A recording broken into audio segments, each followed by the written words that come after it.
Austin Hill will be on the inside and bring this field to the green flag because of Shane Van Gisbergen dropping to the back. That pushes the 7 of Justin Allgaier up to the front row, and he's the only Xfinity Series driver in the field that has been to victory lane here in Iowa. We'll see if he's able to get another win here in the Heartland, as the fans here at Iowa have packed the place. They're on their feet. The Xfinity Series is racing in Iowa.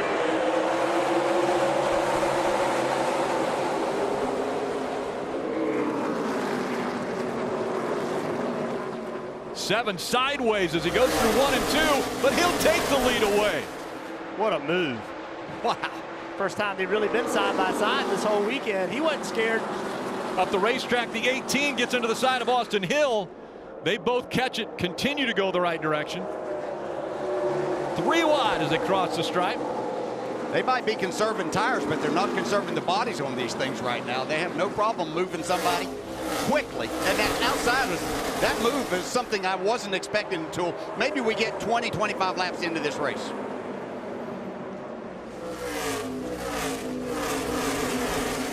Side by side here. Sammy Smith in the 81 on the outside.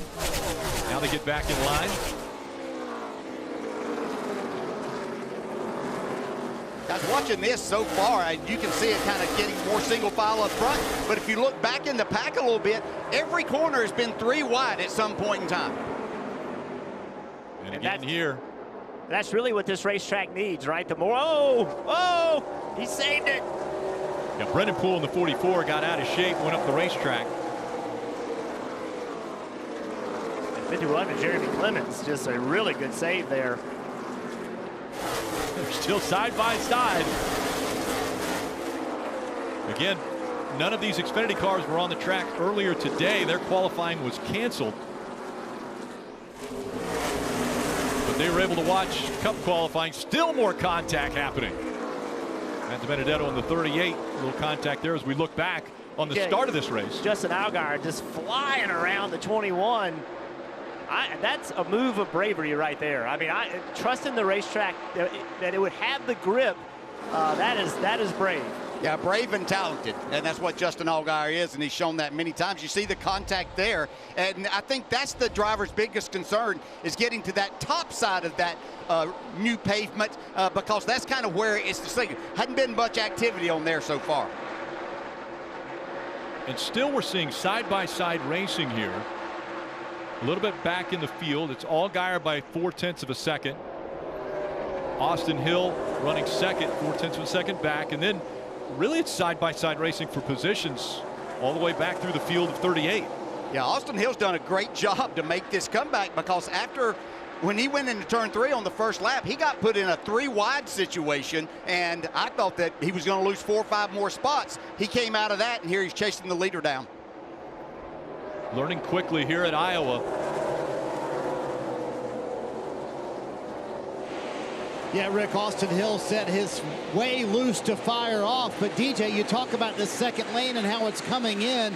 I know you said who's going to be brave enough to go out there. I've heard a lot of spotters say the second groove actually is kind of hanging on. Are you surprised it's hanging on so well? Because it looks like there's speed up there. You know, I am surprised to say that.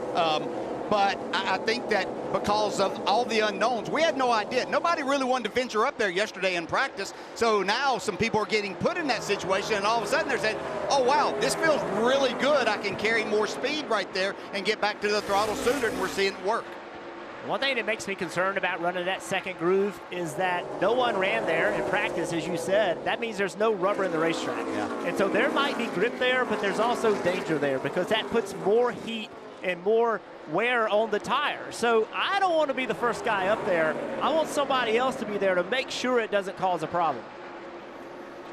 And again, the end of stage 1 is 75 laps away. So unless there is an issue, the crews will not be able to look at the tire wear until that first break. Now, patience running out here as we see the 20 putting the bumper to the 18 to move him up the racetrack. So Hunter Nemechek a little bit impatient there with Sheldon Creed. Yeah, I'm not sure that he hit him, but he definitely took the air off the spoiler. That's a That's a pass you can make with this car. Works really well. Look at this. Clear. The 81 has been able to get by that 21, so Chandler Smith moves up to second. Just as we thought, Austin Hill had figured something out and was closing the gap on Allgaier. Chandler Smith makes the pass. Nice work, man. Right back in rhythm here. Chandler Smith does a really good, he's an outstanding race car driver everywhere, but the short tracks, he kind of finds his limits quickly, and those limits are where he's really fast and makes his way forward most of the time. Mentioned how Corey Hyman started 22nd. He's all the way up into the top 10, but now so much pressure being put on him by Riley Herbst. Hey, Marty. Rick, you can just see how free that car is for Corey Hyman. You got to give him a tip of the cap for moving up 10 spots, even though Riley Herbst just took the 10th position from him, and he's trying to hang on to that top 10 spot. But Jeff, how impressive has this young man been? A full-time Truck Series driver, kind of drives part-time here in the Xfinity Series, but he has been impressive when he's been in that car. He really has been impressive. He's turned a lot of heads. You can see right here, pass for the lead. Chandler Smith. To the inside, and he'll take the top spot away from Allgaier. Now is there concern of Really nice. maybe saving the tires a bit, not pushing them too much? Is that what Allgaier might be doing? yeah, that's hard to say. Justin Allgaier is not one, I think, to save tires too much. Yeah, he likes to go pretty much hard at it, but is he finding this situation that maybe his car's a little on the tight side? That's what allowed him to fire off on the outside and then run fast for a few laps, and now falling back a little bit. So that could create a problem that he might have to watch. If indeed it is, then he's going to have to be careful with the right front tire. DJ, you are reading my mind. So is Rick. That's exactly what's going on with Justin. Not saving the tires, plural, saving that right front. He radioed that into the crew, had a condition he wasn't really happy about, and so he said, I'm just going to save that right front at this point. As for Chandler Smith, my goodness, what a guy on the short tracks this year. He's been so good. He's won. He knows how to get around on a short track, and he's proving it once again today as he takes the lead.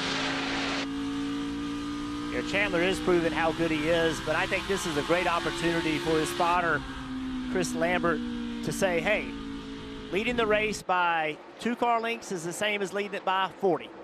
Let's just run your pace off the 7 car. There is no need to go any faster than we have to do because of the fear of a tire failure. It doesn't matter. Just sit there in front of the 7, make sure we're not hurting tires. That's what I think their strategy should be at this moment.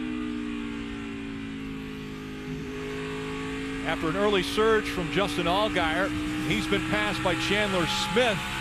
It's John Hunter Nemechek, Sheldon Creed, and Austin Hill all in the top 5.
NBC Sports coverage of NASCAR on USA is brought to you by Toyota.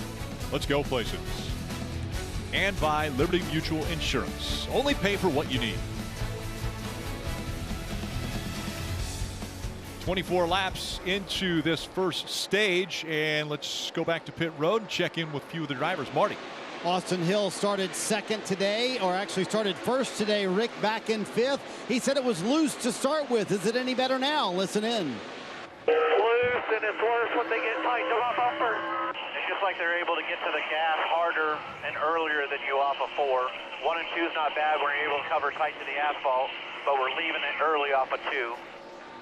So that is why Austin Hill has fallen back down. I was trying to hold Sam Mayer back there and hang in the top 5, Dave. A.J. Allmendinger has only gained 1 spot since the drop of the green flag, telling his team that 1 and 2 are reasonable, turns 1 and 2, snappy loose in 3 and 4, so they told him you got to work on that, opening up your arc into 3 a little bit. Kim? Parker Kligerman started this race in the 8th position, has dropped to 13th, sometimes bounces down to the 14th position, and that car is just ill. Too loose on entry and shaking the rear on braking really hard. But maybe the most significant problem, he came on the radio probably 10 laps ago and said, guys, I have a significant vibration. Now, for Jeff and DJ, knowing this, if it goes green, has to go to lap 75, how concerned are you if your crew chief, Patrick Donahue, that your driver is telling you they have a vibration? Oh, I think I'm very concerned. You hear it a lot when you get to repaves, and in this case, partial repave, but it's the whole corner. And when you start hearing situations like that, there's a couple of things that you don't know. You know, is it the tire? Has he overcooked the tire to this point? Or is it a brake situation? Or does it have nothing to do with that? So you really don't know. The other thing is, you hear so many times as this battle rages on, you hear so many times the crew chief say, hey, it's your call. Are you going to put that call in a 21-year-old's hands? You know, who has very limited experience in the Xfinity Series? Do I have a tire problem, or is it something else? That is a tough thing to ever put in the driver's hands, because the driver doesn't really know either, but younger drivers have an even tougher time. Dave, what about the 7 of Allgaier? After leading 14 laps, Rick, he's fallen back to 4th. Definitely going to need a little bit of right rear stiffness to get through the middle like the 81, but I feel like he's burning his stuff up pretty good. He needs it to be looser if he's going to be faster in the 7 car. They'll make that adjustment on the first stop.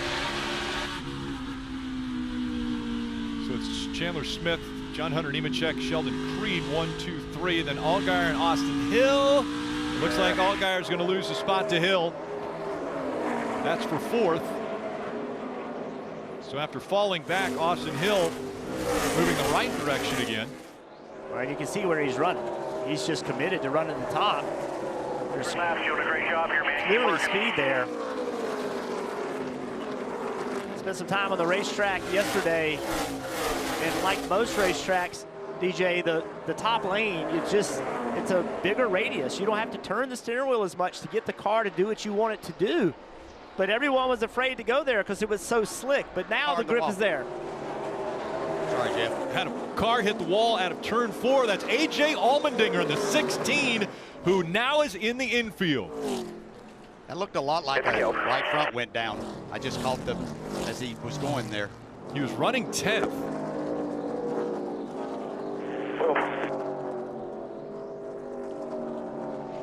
Marty, were we hearing anything on the radio prior to this?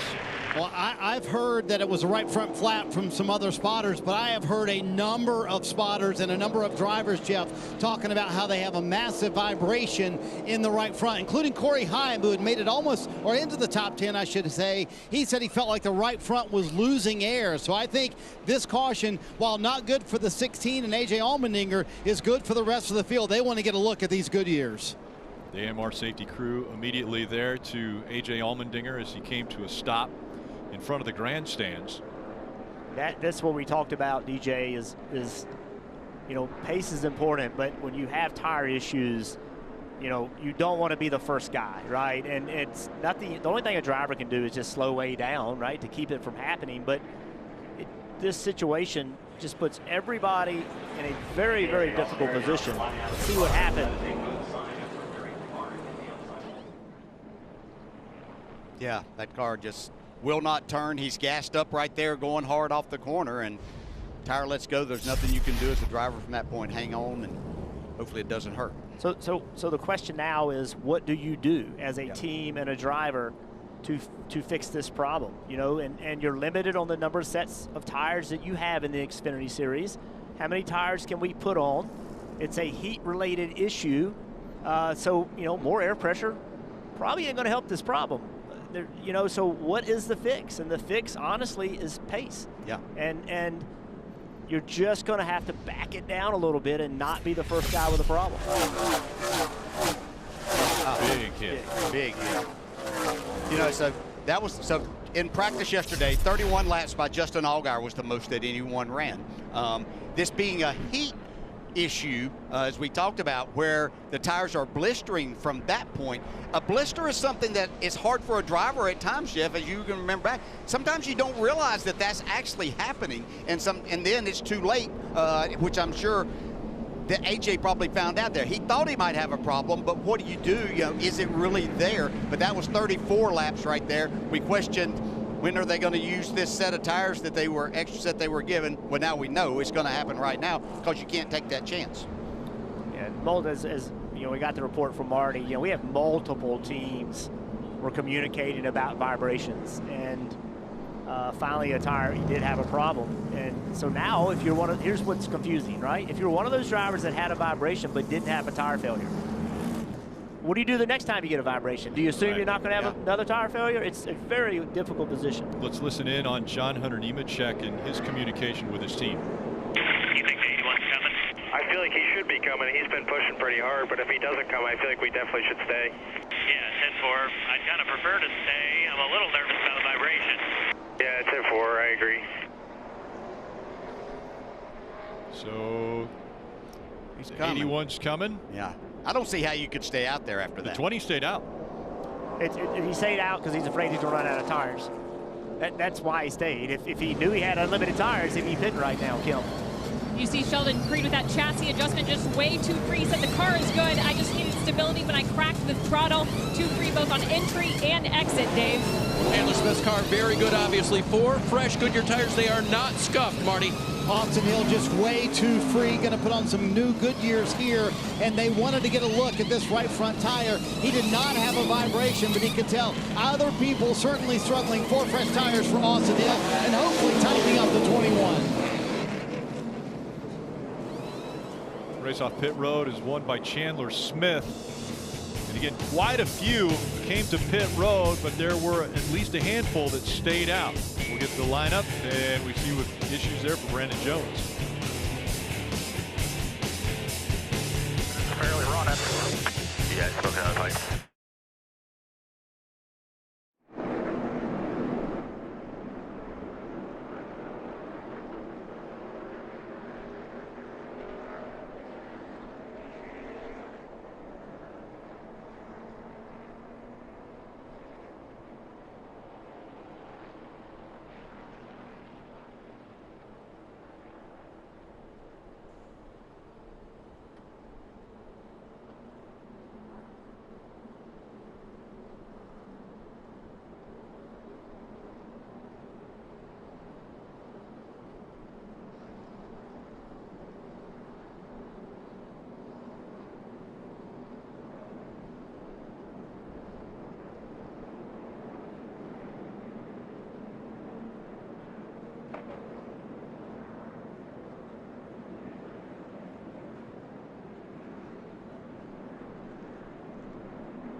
Racing isn't foreign to the state of Iowa, but it's mostly been dominated by the Truck Series, the Xfinity Series, ARCA Menard Series. This weekend, it'll be the Cup Series that will be taking center stage tomorrow afternoon. Right now, it's the Xfinity Series that is 39 laps into stage 1 of this 250-lap race. You can join NASCAR's free rewards program and start earning points that turn into member-only rewards. You can earn points every time you check in for a race from home or even at the track. Trade them for tickets, exclusive gear, there's autographed merchandise, and of course one-of-a-kind race day experiences. Just visit NASCAR.com/fan-rewards. So it was A.J. Allmendinger who was into the wall after the right front went down on his number 16. We saw smoke coming out of the pipes of the 9 of Brandon Jones. He has had to go behind the wall and into the garage.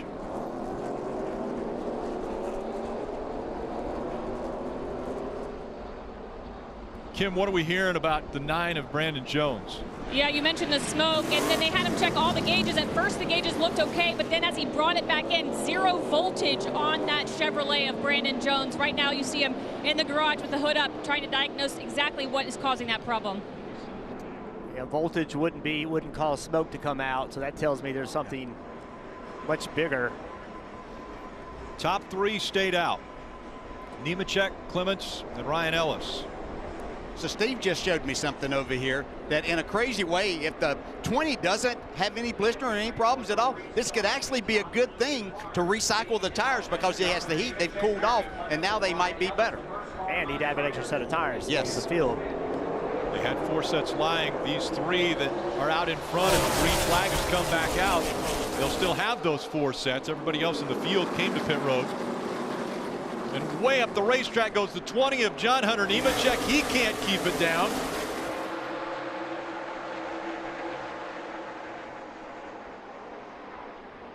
Jeremy Clements taking the lead here at Iowa, still struggling through 3 and 4. There was the 20 again. Sheldon Creed in that car in 3rd place. He had all kinds of trouble in the middle of the corner, stacked the field up. Now it's starting to get sorted out a touch, not much.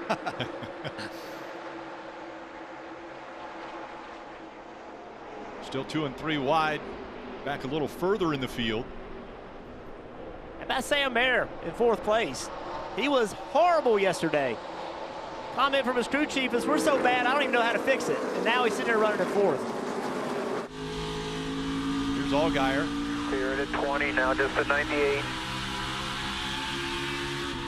Even up. Allgaier starting on the front row, was able to lead a few laps, was out front for 14 laps at the beginning of the race. Now fighting back here in the 7th spot. Well, there's Nemechek. He's on old tires. Clements leading the race. I don't think it's a pace issue so much on old tires. But you saw they didn't take off well, had no grip on the restart. I'm not sure with what he experienced there, and maybe he will try, but you get in this situation again, I'm not sure you can work the tires in enough to get them up and ready for that restart in that first corner. Yeah, they're very dirty, right? They have tons of debris on them. You got to really get them cleaned up. Jeremy Clements has made it work as far as the driver who stayed out. And those are the older tires on the 51. Jeremy, a lot of experience here. This is his 20th start at Iowa Speedway. Riding along with Chandler Smith and that Toyota on board. So I'm watching this battle for the lead, but you see, so Jeremy Clements isn't getting into the corner quite as hard, but he is able to accelerate back to the gas even quicker than the guy that was dominating this race, Chandler Smith, just before that caution. So what he's doing is working really, really well, but now Chandler Smith has the inside track here. We'll see if that works for him. Good run on the outside by Clemens. Yeah. Now he's like, hey, there's grip up there. Sheldon Creed dropped to the bottom of the racetrack, and the number 18, he's up to 3rd again. Sam Mayer in the 1, right behind that 18, trying to find some clean air to run in. you were talking about Sam Mayer. I'm watching that car go through the corner. That thing is doing a nice job of rotating and getting back to the gas. They performed some miracles overnight. Throwing the kitchen sink at it, I believe I've heard crew chief say. Yeah, figure out how to make it go. Again, we talked about John Hunter Nemechek on those old tires, got a really bad restart, but he's recovered. And he's sitting there battling Clements for 4th and has good pace. So new tires aren't really a speed issue. It's more of a safety issue from not having a blister. And if they can get through this, Marty, they could be in good shape. Jeff, you wanted to see the tires that came off of these cars that pitted. This is the right rear from Corey Heim. This is nothing. This is the right front from Corey Heim. Look at that tire. I mean, you talk about blistering. I don't know if I've seen blistering that bad all the way down past the fabric on the tire. It's impressive that tire stayed up for Corey Heim the entire run, Dave.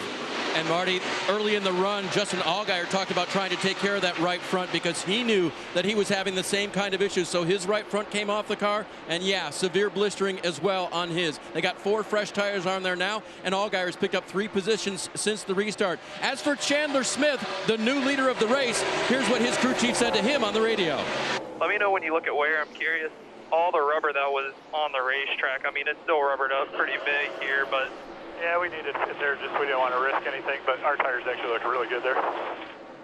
Chief Jeff Mendering told me this morning, yesterday, the tires that came off the car were as hot as he's ever seen them, but we didn't have any blistering, so we didn't scuff. So far, it's working out for Chandler Smith. Chandler Smith trying to pull away from the field now as he has a little over a half a second lead over Sheldon Creed, who's moved up to 2nd. Sam Mayer to 3rd.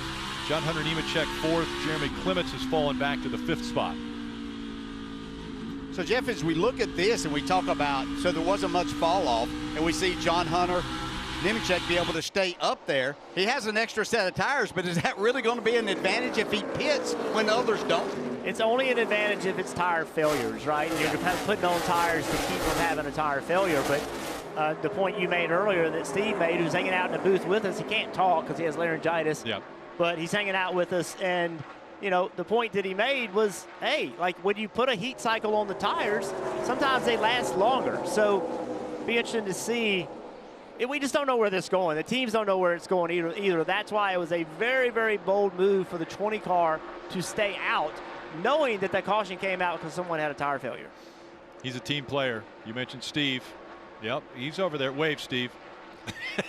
He can't talk, but he's got whiteboards, so he's giving us some notes. And he dressed for the occasion as well. He dressed up just in case. Impressive. But yeah, a tough day yesterday. Couldn't get through both practices, so we're giving him the day off today. He'll be back for the race tomorrow. Yeah, I only agreed to do this because he said he'd give me a couple of golf lessons and help my golf game. So. Well, you ought to take him up on that. Not that you're bad, but he's really good at the moment. Brett Moffitt in the 19. Another Iowa native trying to make the pass on Austin Hill here. Moffitt moving toward the front. He's up inside the top 10. It's Chandler Smith out front once again. He's led 32 laps.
You're watching NASCAR Xfinity Series Racing from Iowa. It's the HyVee Perks 250. Chandler Smith still out in front, almost a 2-second advantage over Sheldon Creed. Here we're seeing Cole Custer in the double zero, trying to work to the outside of John Hunter Nemechek in that 20. Well, a couple cars have gotten by the 20 here in the last few laps. 10 laps to go in this stage. You have to wonder one of two things. Either those older tires are starting to matter with speed, or he's trying to back it up a little bit just to make sure he doesn't have a problem. Yeah, we're seeing the second groove come in. I'm watching Justin Allgaier really make a wide entry, but how about the 20 car, Dave? Yeah, I think it was the first thought there, because they just told John Hunter Nemechek, keep making it live. Keep making it live. Well, you certainly want to do that. If you've saved a set of tires and feel like that's going to be an advantage at some point in time over the field, they have that. Yeah, the last thing you'd want to do is play this strategy and it bites you, right? Yeah. And you push hard and blow a tire. I'd rather come in here running 10th or 12th, have a set on the field, knowing my car is not damaged. Nemechek has fallen back now to 8th as we saw Moffitt get by him on the outside. 8 laps to go in stage 1. There's Jesse Love on the outside of Jeremy Clements.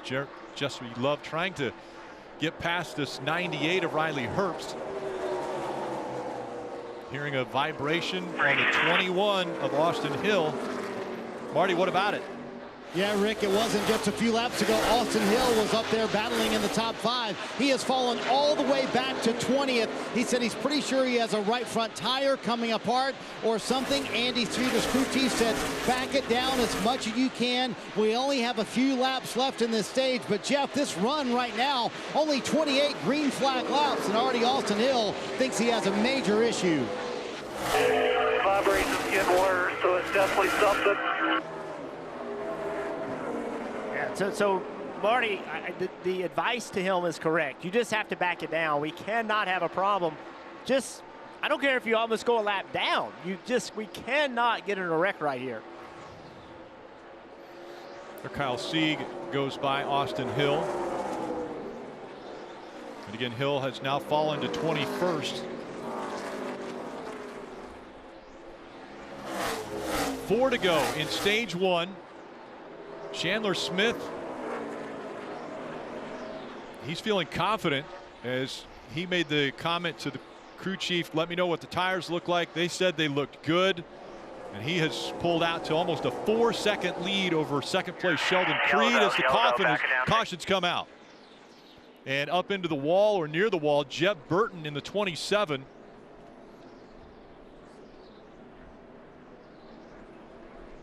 And a right front down for Burton. Doesn't look like any contact to the wall, so maybe he caught it quick enough. He was running 14th. Do the boil right front, bud. No, there's been some contact. Yeah, it is. It is scuffed up, but it's not. He didn't hit anywhere near like AJ hit. See the right rear did hit hard, but parts of that tire coming apart. Let's take another look. But we've mentioned this new repave. There's so much heat being held in these tires. So Jeb's on the straight, and it blows right there, and that's, look, it's never a good time to blow a right front, but if you're going to blow one, that's where you want to blow it, because you're already against the wall. You can't turn the car. The car just quits turning, and fortunately for him, he was already against it. Still damaged the car for sure, but from the impact for the driver, that's much better. Just doesn't hit as hard. With this caution coming out, it looks like only two laps to go in the stage, so this will probably end stage 1. Kim, what about AJ Allmendinger? How's he doing now out of the infield care center? Yeah, AJ Allmendinger having a tire failure, the first we saw of the day. Was the car giving you any feedback to indicate that there was a problem? I mean, not really. The Circle Chevy started building a little tight, but it wasn't kind of out of the realm of like being super tight. When I ran the bottom, I was tighter, even though there's more rubber down there. So I thought running the top was kind of helping the tire. We had some speed up there. I'd found a good line. So we're starting to gain on that next group of cars. But at the end of the day, disappointing. But can't thank all the men and women at College Racing enough. We're 16 group, we're having a tough time, so it'd be easy to quit and just kind of give up on the year, but we got plenty of racing left and some good tracks coming up. So we'll fight, regroup, and be ready again next week. Yeah, A.J. Allmendinger currently 8th in the point standings as far as the playoff standings, but this will be difficult to come back from after finishing 37th. Yeah, that was a break for the 21, right? He was talking about having an issue, Austin Hill, so you know that gets him to the end of the stage. Also, Hunter Nemechek, who stayed out. The 51 of Clemens, who stayed out. They did get to the end of the stage without having to use that set of tires.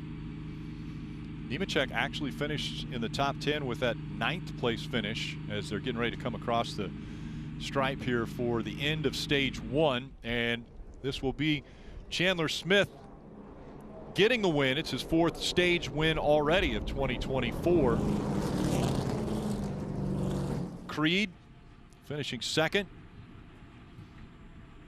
And on down with the top 10 of stage 1.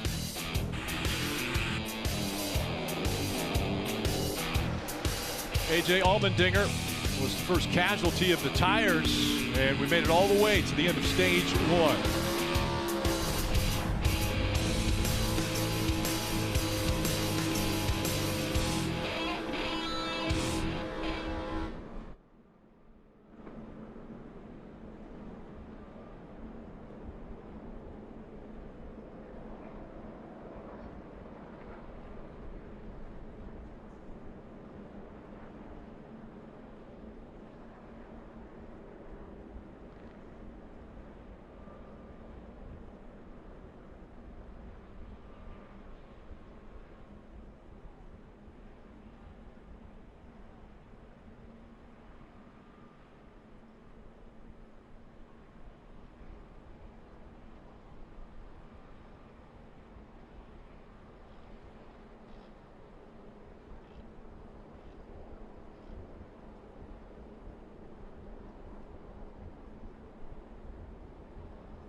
NBC Sports coverage of NASCAR on USA is brought to you by Credit One Bank, NASCAR, American Express Card, and by Liberty Mutual Insurance. Only pay for what you need. Stage 1 is complete, and pit road will be open now as they're doing a little bit of track cleaning in turns 3 and 4. And the day has turned out to be a beautiful one as the clouds have moved out of the way. Sun shining down on this crowd. Eager and anxious to watch racing once again as far as the Xfinity Series and tomorrow's Cup Series race. The first time here at Iowa Speedway. Here's the Xfinity Mobile view of Justin Allgaier as they get ready to come to pit road. Led by Chandler Smith, who's on pit road and heading toward our pit reporters. Kim, we'll start with you. Let's start with Sheldon Creed at the top there in the number 18. Still having the same problem. Needs more security on entry and exit. Just way too free. You see another chassis adjustment there. 4 fresh tires, Goodyear fuel. And Dave, he said it picks up rubber and gets really greasy. That's the biggest problem for Sheldon Creed. A lot of drivers talking about that, but the driver of the 81 is not concerned about his tires, talking about the racing line. So, Marty, no adjustments to that car. So far today, Sam Mayer, the tires have looked good. He complained about a little bit of brake fade on this run. They pull a piece of tape off at the very last second to get some more cooling to the brakes. Also a little too tight on exit for Sheldon Creed. And Chandler Smith holds serve here on pit road, Rick. Yeah, top two, Chandler Smith and Sheldon Creed, able to hold their top 2 spots. Cole Custer gaining 3 spots on pit road.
Should only be 2. Should only be 2. Download the official app of NASCAR. You can follow the action with free live scoring. There's in-car cameras as well as a radio broadcast. You can upgrade to premium for full access to driver audio channels and a completely ad-free experience. Search NASCAR in your app store to download, and you can start a free trial today. Dave. Standing by with Jeff Mendring, who makes the calls for Chandler Smith. He also made the calls on car setup. How have you avoided the tire chaos so far today, Jeff?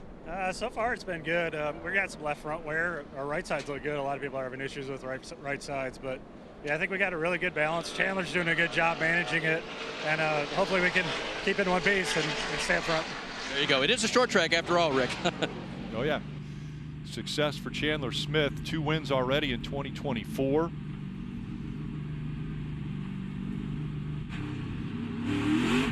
Getting ready to choose, as they'll come to the choose arrow after they cross the start-finish line.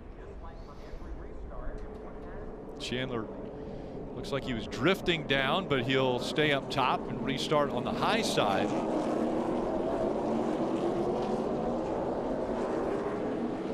And Sheldon Creed in the 18. His wife Cammie's birthday today, so after Sheldon Creed and DJ, I don't want to bring up bad memories, but he's getting close to tying you as far as number of second place finishes before a win. You had 10. He's had 9 second place finishes already in his career. You know, there's some days that second place is okay. Yeah. But when it starts adding up and you get to double digits, then you got to kind of look at things. So fortunately, we were able to hold it at that, and things went on. But he keeps putting himself in position. It's going to happen. He's going to get a win. Marty, how about the 21? We talked about how he thought he had a right front coming apart. Look at that right front for Austin Hill. There's one, several blisters all the way around the tire. Jeff, Andy Street, his crew chief, said, I have no choice but to go up on air pressure for the rest of the day. Will that help this problem if they start with a higher air pressure? Yeah, the thought is higher air pressure sometimes can help, but it will hurt the performance of the car. It's not a compromise that the crew chief wants to make. The driver's going to have to do his part, too. Sheldon Creed got right to the side of Chandler Smith there as they were coming into the restart zone. Let's see if Chandler Smith makes that high line work. Very loose for the 18. Sheldon Creed falling back now as he tries to catch the handle of that race car. Oh, that was 4 wide getting into the turn. And more contact. Sam Mayer saves it. I don't know how he didn't wreck right there. Here comes Cole Custer. Looking to the inside for the lead. Chandler Smith able to pull away to 2-car length lead now. Sammy Smith in that 8-car right in the middle of this. He's got a fast race car today. 3 wide on the bottom of your screen again. Couple rows back. Just heard one of the drivers mention really free now. That was Cole Custer, we believe.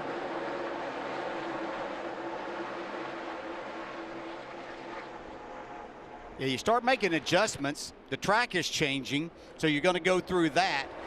The sun has come out, so the track is getting more temperature in it.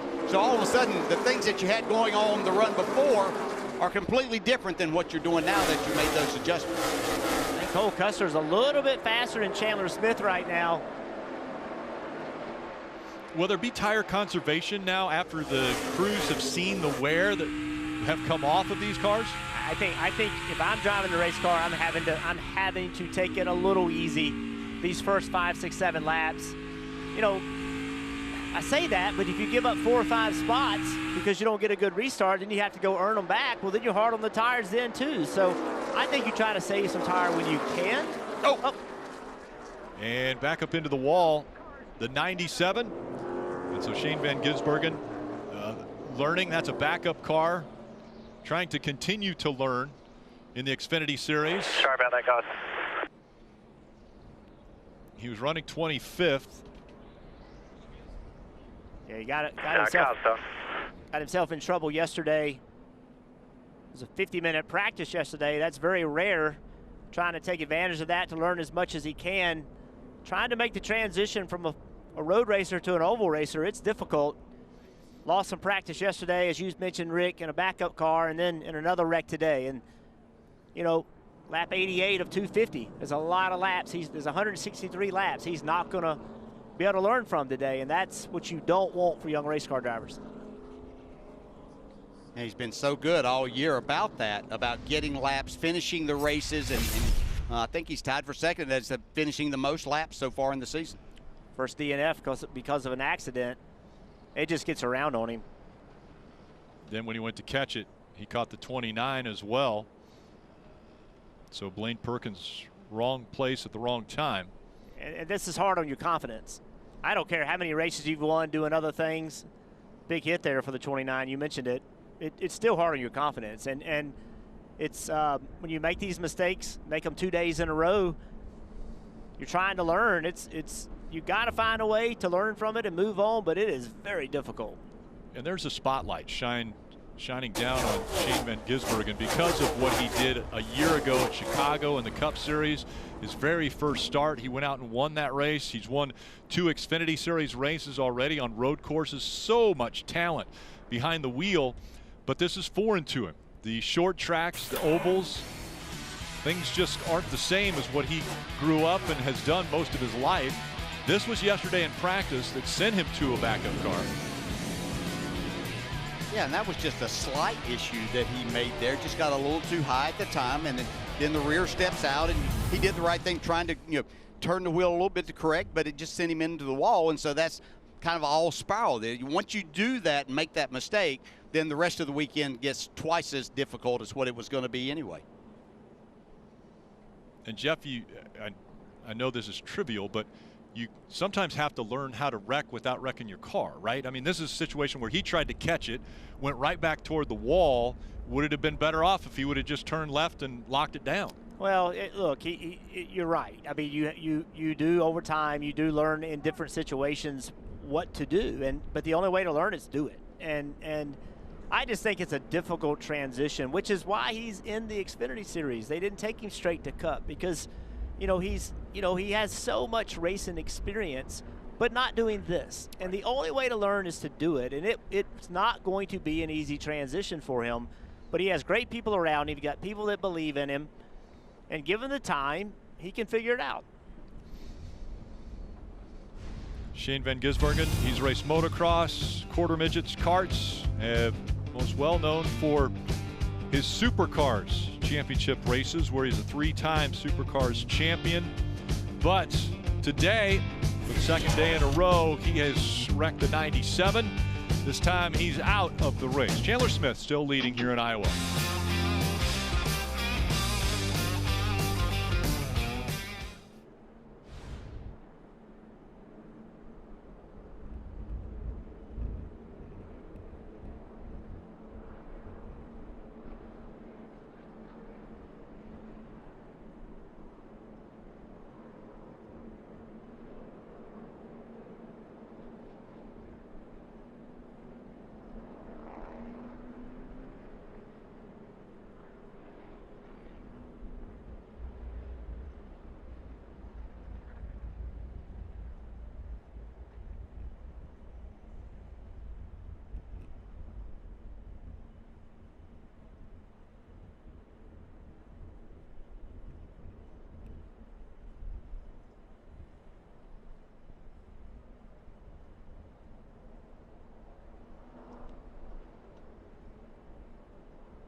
NBC Sports coverage of NASCAR on USA is brought to you by Progressive. Save when you bundle motorcycle, RV, and boat insurance. Visit progressive.com. Great shot there of the full complex here at Iowa. And an unfortunately short day for Brandon Jones. Kim caught up with him just moments ago. Brandon Jones, unfortunately, out of the race. Some confusion as to what happened. What can you tell us? Yes, sums up our dang year, right? We come out here and we're one of the fastest cars on the racetrack again, and another mechanical failure. I think over half of our races have been over mechanical failures, So we just gotta try to stop some of this stuff from happening. I know things happen. They're all man-made race cars, but at the end of the day, it's gonna hurt our season, right? And we're gonna be in a pretty much must-win situation here pretty soon if we don't continue to get this stuff kind of fixed up on our end. So I hate it for Polonis. I hate it for Menards. Like I said, I enjoyed racing on this new surface that Iowa has put together for us. Just right there, broke a valve. I don't really, even know how it happened. Honestly, we were in a kind of a tight situation on pit road, and I had to use the motor a little bit harder to spin it around, but nothing out of the ordinary, nothing over revved or anything. So I don't know how that would have happened, but we'll get it back to the shop, I guess, and diagnose it, and we'll try to go win the next two. He mentioned tough luck. Out of the 14 races, 6 DNFs in 2024. As a matter of fact, the third straight race with a DNF for Brandon Jones. And you see him below that cut line.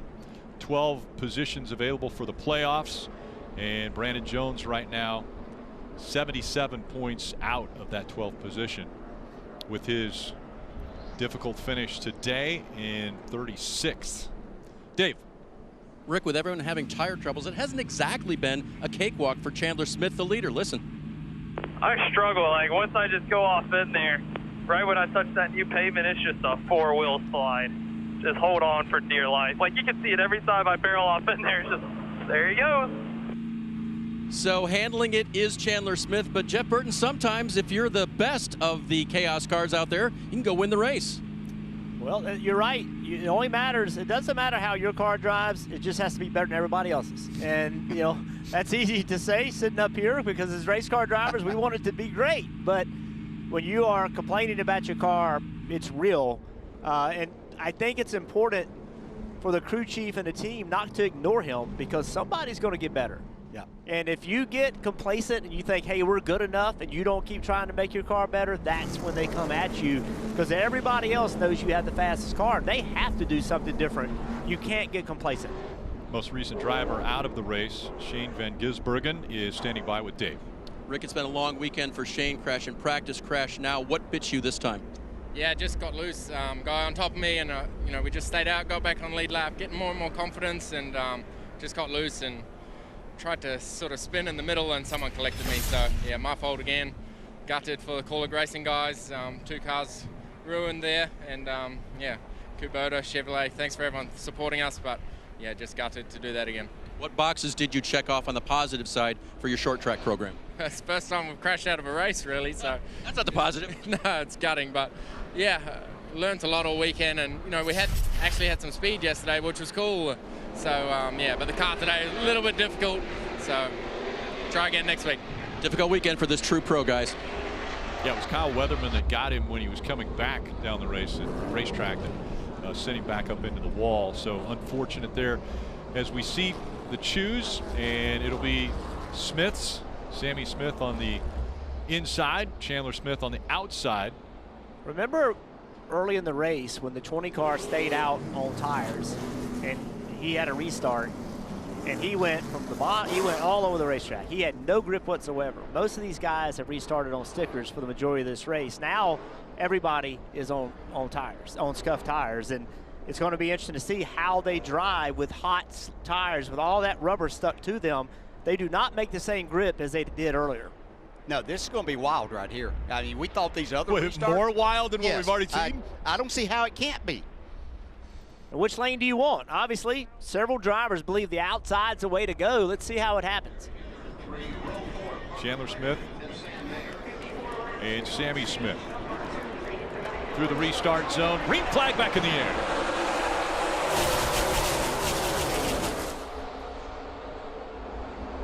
Momentum paying off for Chandler Smith on that high line, but here comes Sammy Smith back on the inside. Yeah, that's a really good corner by Sammy Smith right there to be able to keep his position through the bottom, didn't overdrive getting in there, and now he's battling for the lead. Chandler talked about his car sliding around. That's exactly what happened. Got in the corner, and it just would not stick.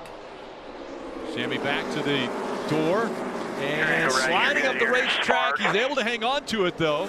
They stay door to door.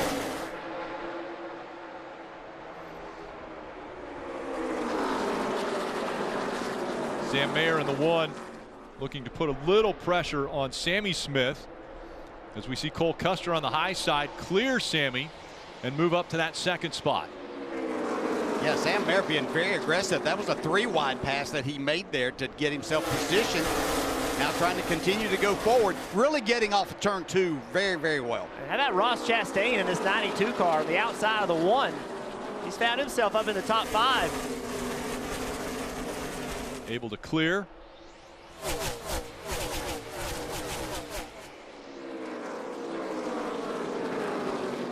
There's Corey Hyman, the 26, down on the bottom of the racetrack on the inside of Hunter Nemechek. Well, you're right. It's chaotic. Sam Mayer to the high side now, trying to get by Riley Herbst on the bottom of your screen. And on the top of the screen, the 00 of Custer, he was trying to get on the outside of the 81, and Chandler just wasn't having it. Sheldon Creed falling back now on the 18 as Justin Allgaier is going to go by on the outside. A little more pressure being added by the 8 of Sammy Smith on the top of your screen, trying to close in on Cole Custer. Completely different lines for Chandler Smith and Cole Custer. Chandler way down close to the white line. Cole Custer running through that 2nd, almost 3rd lane in turns 1 and 2. Yeah, they both make a high entry into the corner, but the 81 goes straight to the bottom where Cole Custer is doing what you were talking about, easier on the tires. He's standing in that second lane right now where he's not having to turn the wheel as much. So we'll see if that pays benefits for him and is better for his tires later on. It's been one of the topics this weekend is that heat in the tires. We've seen blistering already. AJ Allmendinger had a tire failure, put him into the wall. And now 28 laps into stage 2. And the top 2 are staying pretty close together here with Chandler Smith and Cole Custer.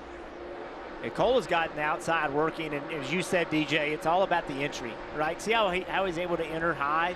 Earlier in the race when guys were running the second lane, they were kind of entering maybe a car width lower and kind of drifting up in the second lane. Now the confidence is being built that there's enough grip to enter high. Yeah, didn't take Chandler Smith long to adjust his lap down there too. Parker Retzlaff on the bottom of your screen on pit road. I think we just heard him say 0 power. And there's something smoking in the front of it. Smoke in the cockpit, smoke in the cockpit. He was running 17th, and now they're going to bring the extinguisher over just to make sure with smoke inside of the cockpit. Jordan Anderson Racing not having a good day. Jeb blew a tire. The 27 car, now the 31 with the mechanical. Parker climbs out of that car, the 8 of his crew. So day over for Parker Retzlaff. How about Cole Custer, Dave? Ricky had to kind of regroup after that last time he tried to pass Chandler Smith for the lead. Tell him I'm 0-1. I guess that's not going to be, that's not going to happen with how he's racing this year. You're better than him. Just reel her back in here. We're running back down. You're better than him. So I kind of think that maybe Chandler may have pushed Cole up into the stuff where he didn't want to be. So Cole backed off and he'll get him again. But tell him I owe him one? What does that mean, DJ? Well, just you put in your memory bank in case you're racing for the win later on. You won't feel so bad about making a move then. Log the number 81. Yes. Cole Custer won the championship a year ago, but you have to remember he drives for Stewart-Haas Racing, which just a couple weeks ago mentioned that they will be closing their doors. I talked to Cole Custer's father, Joe Custer, who runs Stewart-Haas Racing, and he said that they're going to have an announcement possibly in a week, maybe a little bit more, as to what the future of the Xfinity Series program is going to look like for Cole Custer as well as Riley Hurst and then some of the other teams that they have an alliance with. Well, they've put good race cars on the racetrack, and you hope that they can return because they've been a valuable part of this Xfinity Series. Sam Mayer falling back now in the 1 on the bottom of the racetrack that we see. Justin Allgaier was able to clear him. There's Corey Heim again. We see him on the outside of that 18 of Sheldon Creed. And we talk about Chandler Smith, who is showing how impressive he is and how good his car is. He's pulled out now. Got, gosh, 25 car lengths on second place. He has a teammate back there. Iowa boy, Brett Moffitt there, running 4th right now. Doing a really good job here. Right up in the mix and seems to have a good car this afternoon. We heard Custer talk about his displeasure with Chandler Smith. You see the battle here. Sammy Smith's underneath Custer. Custer's car has gotten away from him here. His car is just not driving as good as it was early in the run. All right, here's why he was mad. See, he gets a run on the outside. He throttles up, is able to roll the middle, so he's planning on going on the outside, and Chandler just kind of comes up the racetrack and just takes a little bit of a lane away. Wasn't an egregious move by any means, but Cole feels like right here he's got the spot, and he just came up a little bit, took some air off his car. What do you think, DJ? Is that one that you mark in your memory banks, or do you think that nothing happened there? I mean, everybody's a little different, but I didn't see him having a spot. I mean, he didn't even have, his front fender and bumper up to the quarter panel there. I can't see anything that the leader did wrong in that case. Sammy Smith in the 8. Oh, I'm sorry, go ahead. second place guy never agrees with that. That's right, exactly. Well, of course. Riley Herbst on the outside of the 7. Still a good battle for second. It's Chandler Smith, though, out front here in Iowa.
Just saw Sam Mayer drift up the racetrack and get into the 98 of Riley Herbst. That's a battle for the 7th spot. Looked like Mayer lost the car and went up the racetrack.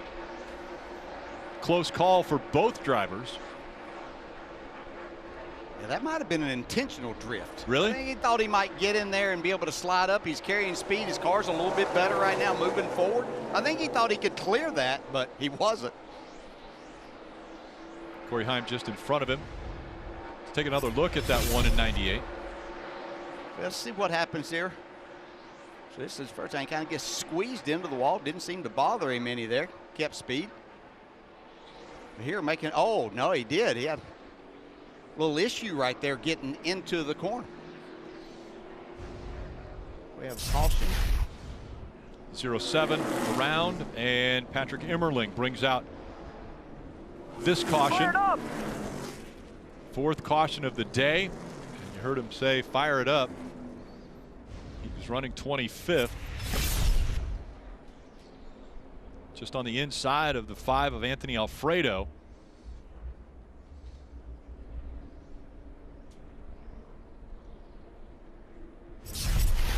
He's trying to refire it. Yeah, so many times. Yeah, so many times when you spin, I don't know why, but they don't fire back up. It takes, 30 seconds or so. I don't know what happens. I never did understand that. But it takes a while for them to fire up. In many occasions, it may fire up ultimately. The crew chief spotter's yelling, let's get going, let's get going. I'm trying. Switches are on, I'm turning it over, it won't go. He does not want to get out of the car. He wants to get a push. Maybe they can roll start it. So Sam Mayer, who currently is running in the 11th spot just in front of Riley Herbst. Let's listen to their I'm just radio. reminding you of that, okay? Yeah, 10-4. You got to focus, son. That's probably my more my fault than his, Marty. I was an aggressive clear to feed right rear to get going. We're all right. Well, I mean, I think we saw from the replay, or what I saw, I thought he really tried to drive it in there and was just going to try to clear himself, basically, and move up and carry the speed. But he actually got loose, and he had to correct his car, and that's what got him up in that position to begin with. This is a turned up temperature kind of racetrack day, you know what I mean? Everybody's aggression's way up, so it's going to be managing it of being aggressive but not stepping on your toes, right? Like, I tried to aggressive clear you there, like he hung on you. We tried to slide to, like the whole thing, right? Everybody just seems like they're pissed. Pit road's open here. That was spotter Kevin Hamlin, and he said exactly what you just said, DJ. He was wanting him to slide him, get real aggressive on corner entry. Question is, do you pit here? We should ask our crew chief.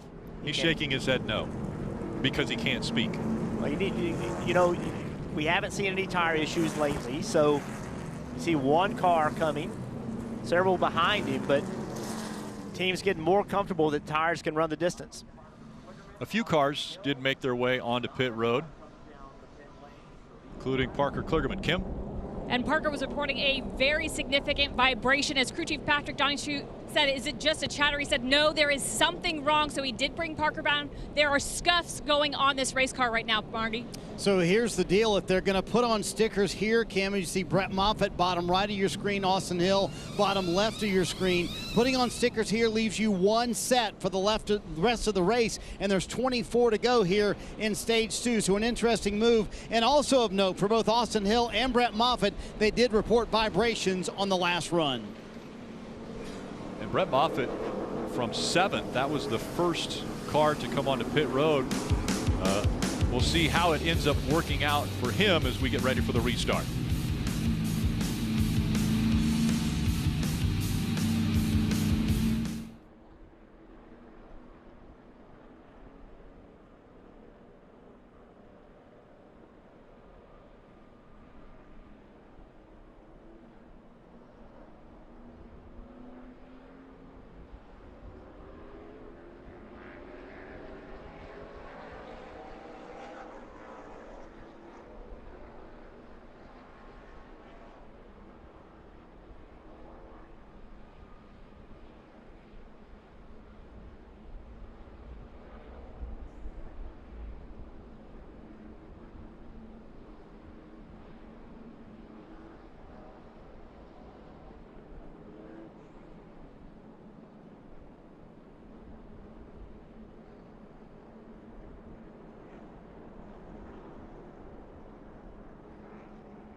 Iowa sports are flourishing from the Field of Dreams to Caitlin Clark, the greatest sensation right now in sports, all the way to Newton, Iowa, and the Iowa Speedway this weekend, site of the Xfinity Series as well as the Cup Series race this weekend. Packed both today and tomorrow. Sold out crowds here in Newton, Iowa as we're getting ready for the choose and the restart. Chandler Smith, Sammy Smith running 1 and 2. Cole Custer is 3rd. Still, it'll be 21 laps to go in stage 2 when they come back around to the line. Ross Chastain running 4th. Jesse Love is 5th. Rick, you mentioned the crowds. That's something that's always happened here. They love to come to this racetrack, and they come from far and wide to be here and watch. The racing always helps that. You have great short track racing, but it's nice to see them here once again for a fantastic weekend. There is a lot of racing that takes place in this area. As a matter of fact, we heard Ricky Stenhouse Jr. is taking his whole team to Knoxville, a dirt track that's just south of here, just a little ways, and that is always packed. But the fans definitely love racing here in Iowa. Kim. Parker Retzloff out of the race for the day. We heard the symptom on the radio, lost all power. What was the cause? Yeah, the line, or one of the power wires, it like shorted out and burnt all the way from the battery to underneath the dash and started on fire. So it got a lot. There's just a bunch of smoke and stuff, and I felt like we were making the car a lot better. Like I feel like we struggled a little bit at the start, just like completely different from practice. And I think that we got the car there. Like I felt like the best we've been all day. Like I think we were working towards making the car as fast as Xfinity Internet, and they were like making good gains. And I felt like we were up to like 15th there and just gaining on everyone. And then we had some bad luck. Parker has an early end, Marty, to the day, and what is his first start in any series at Iowa. So, Kim, we talked about those drivers that did pit. We reported that Austin Hill and Brett Moffitt both had reported vibrations. That's why they came down pit road. I want to show you the right front from the 19 of Brett Moffitt, and there are significant blisters on this right front tire. What I'm surprised by, Jeff, is that it hasn't gotten better as rubber has laid on the racetrack. This is almost all the way down to the fabric on this right front for Brett Moffitt. In terms of Austin Hill, he just asked Andy Street, his crew chief, he said, is there anything we can do about this right front issue, or is this how it's going to be for the rest of the day? They really haven't contended back in the top 10 since they went higher on air pressure, and Andy Street told him, I'm just going to have to keep going higher on air pressure, Jeff. And as you mentioned, that takes away performance from the car. Well, it does, Marty. And setups matter. Right? Driving style matters. Not every setup is the same in these race cars, and some are easier on tires than others, and some drivers are easier on tires than others. So the combination in the 21 car, they're just not comfortable with. We don't have an answer. And so when you get in that situation where you don't have an answer, you have a decision to make. And that's slow down. And that is not, it's going to be very difficult to keep track position and slowing down at the same time. But as the race goes on, things can get better. To Marty's point, sometimes the track gets rubbered up. It takes a little heat out of the tires. Things can get better, but you can't be in denial and act like you don't have a problem when you clearly do. Choose taking place now, and the Smiths will both stay in the outside lane now. So that puts Cole Custer on the front row on the inside lane. Jesse Love will fall in behind him. John Hunter Nemechek, Corey Heim, and Riley Herbst making up that inside row. You can see, a lot of drivers favoring that outside line. Dave. Chandler Smith's spotter told him he was driving the car too deep into turn 3. Here was Chandler's response. My smart self, even though it hasn't happened yet, keeps being optimistic, thinking it's going to be gripped up when I get down to turn 3, so I sail it off in there, and it disappoints me every time. So his smart self is probably going to back up the corner a little bit better, a little bit more, if he wants to stay ahead of the side-by-side Sammy Smith on this restart. It disappoints him every time. And he's the one making the decision. Yeah, well, all I know is he's the fastest thing here, so I'm not sure still out I front. want to do something different. Still out front. We'll see how Cole Custer does on the inside now of Chandler Smith as we come back for the restart.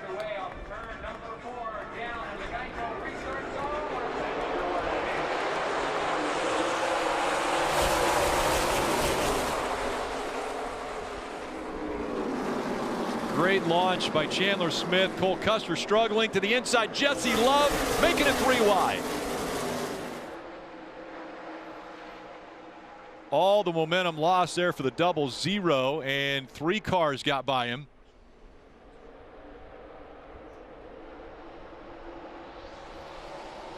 It's Chandler Smith, Sammy Smith, 1 and 2. Ross Chastain is 3rd. Allgaier is 4th. Cole Custer now has stopped falling back at the 5th position. That's kind of what we've seen, is that driver, that first one on the inside, have the problem, but it's the driver that's right behind him, and that was Jesse Love. And this, Cole Custer was able to jump up, still in the top 5. Jesse Love is just that, well, he's behind a 4 wide group going into turn 1 there, but he's lost like 6 or 8 spots. Top 3 nose to tail now as Chandler Smith will run the middle of the racetrack through 3 and 4. Look at Chastain. He is almost in the old asphalt on corner entry. Here comes Sammy Smith for the lead.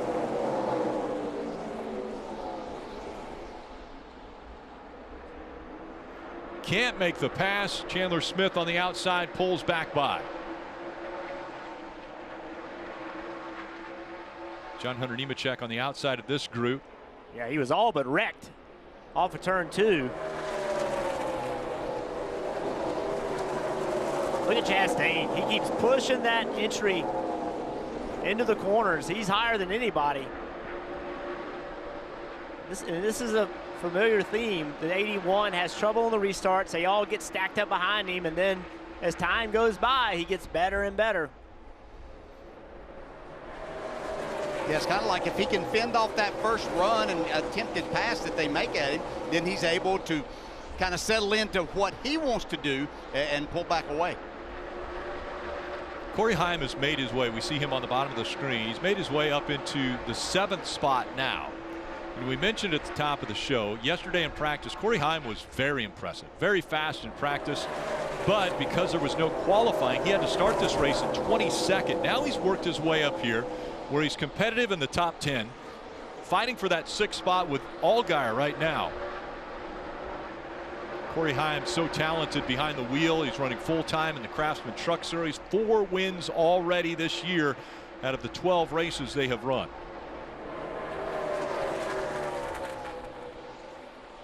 So we saw a wild restart. The 2 of Jesse Love restarting in 3rd position. Watch this aggressive move. It's not always a great idea to try to make a pass. Watch what happens. It's good forward momentum entering the corner. Custer loses the bottom. Love goes all the way to the apron. And look what it did to him. It just killed his momentum. So he saw an opening there, and as a driver, man, that's when you want to go. But when you have to put the left sides all the way on the apron, there's no grip there. So, yeah, you want to be aggressive, but you have to be calculative when you do it. And then a lap later, here's Nemechek. Just all but wrecked right there. Did a great job of saving that race car. And here we see Richard Childress Racing cars nose to tail with Jesse Love just in front of Austin Hill. So I kind of wanted to see those few cars that did pit and took on tires during that last caution. How much forward were they going to be able to go here, and how hard were they going to go, knowing now they've got a set of tire deficit once again. Yeah, so the question would be, with only 8 to go, will they, could they come down pit road? Steve thinks maybe they could come down pit road and just do fuel, not do tires, and get some track position back. Kim, what about the 2?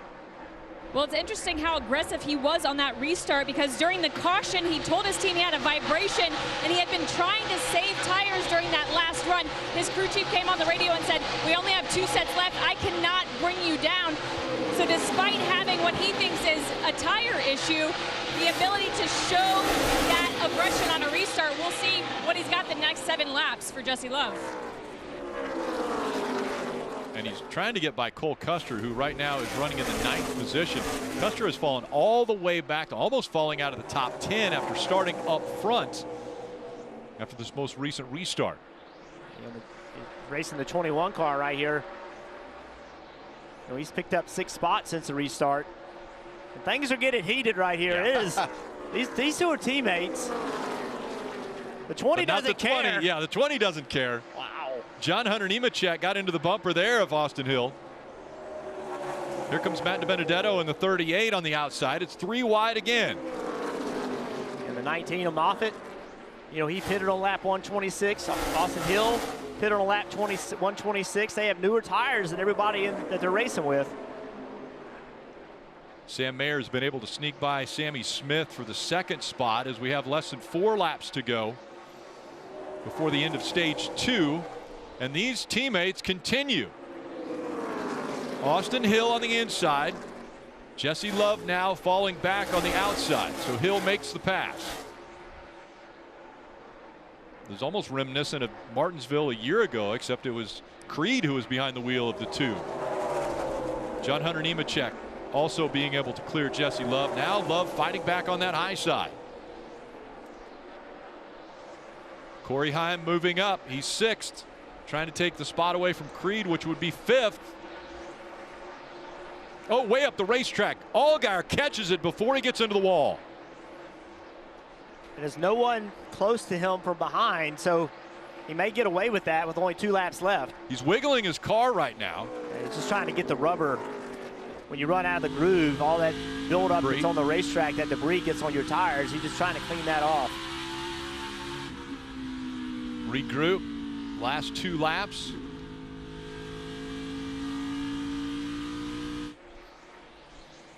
And the final lap as the 81 has gone. And we see the 2 of Love into the wall now. Blew a right front tire. He talked about having a vibration prior to this restart. They were afraid to pit because they were going to run out of tires. And he was pushing hard, and he blew a right front tire right in the middle of 3 and 4. And so he comes to rest up against the wall as the stage will end with Chandler Smith winning stage 1 and stage 2 here at Iowa. Sam Mayer in the 1 is going to end up second. Let's take another look at what just happened, though. So Chandler Smith is going to get the win. You see the pressure being put on there by the 10, but it was the 2 of Jesse Love, the right front going down and into the wall. He goes hard.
Coming up next on USA, it's NASCAR America post-race, followed by U.S. Olympic team trials in swimming. And again, that's where they built the Olympic-sized pool right in the middle of Lucas Oil Stadium. Tomorrow, countdown to Green and Cup Series racing for the first time at Iowa Speedway. That's at 7 o'clock. And the NASCAR America post-race show at 10:30. You're watching NASCAR Xfinity Series racing from Iowa. It's the HyVee Perks 250. Jesse Love, the most recent into the wall here with a tire issue. You're seeing Jeremy Clements, who was running strong earlier, getting pushed now around this 7/8 mile short track. There's the damage to the right side of Jesse Love's car.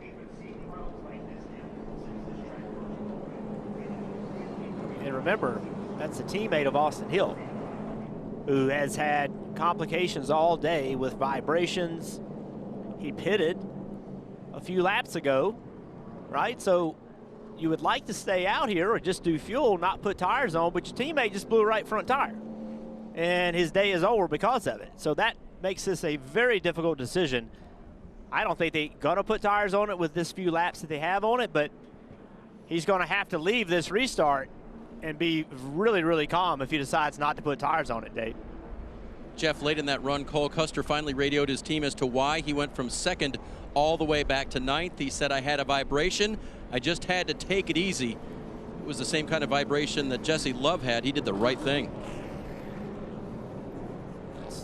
Just Can't be in denial. Jack Roush taught me that early in my career.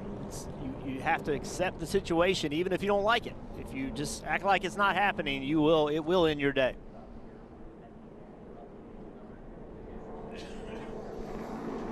So on the hook is Jesse Love. They'll pull that back into the garage and try to get it back in the hauler. I mentioned this just moments ago. Indianapolis, yeah, that's Lucas Oil Stadium where the Colts play. And in Indianapolis, they're getting ready to figure out who's going to head to Paris for the Olympics for the U.S. Olympic team. The swimming trials take place. That's coming up after the race here on USA. Rick, did you ever ask your pool guy why it took so long to build that pool in your backyard? But they did this in like a couple of days. Yeah, I mean, they threw that together in less than a week, I think. Are y'all sure Steven's swimming there? He's not moonlighting trying to make the Olympics? We've seen Steve. He's actually giving us notes on a whiteboard, which very thankful for him to be here. And again, we're saving Steve's voice for tomorrow. He was with us yesterday in practice. A little bit of an issue. Lost the voice, but taking a little break. So we do thank DJ for stepping in. Double duty. You were on the pre-race show, and now you get to call the Xfinity Series race with us. Well, I appreciate you having me, and we'll look forward to hearing Stevie tomorrow and getting all. Oh, and we got a fire. More. Yeah. Yeah, it's when you could be an oil line, could be brake fluid. Most likely from that, it's not brake fluid, I don't think. I think it's either fuel or oil, most likely. But they're trying to get the tow truck away from this car right now. Yeah, that's as far as they're taking him. Yeah. Might not be where they wanted that car to go, but you see the fire was extinguished.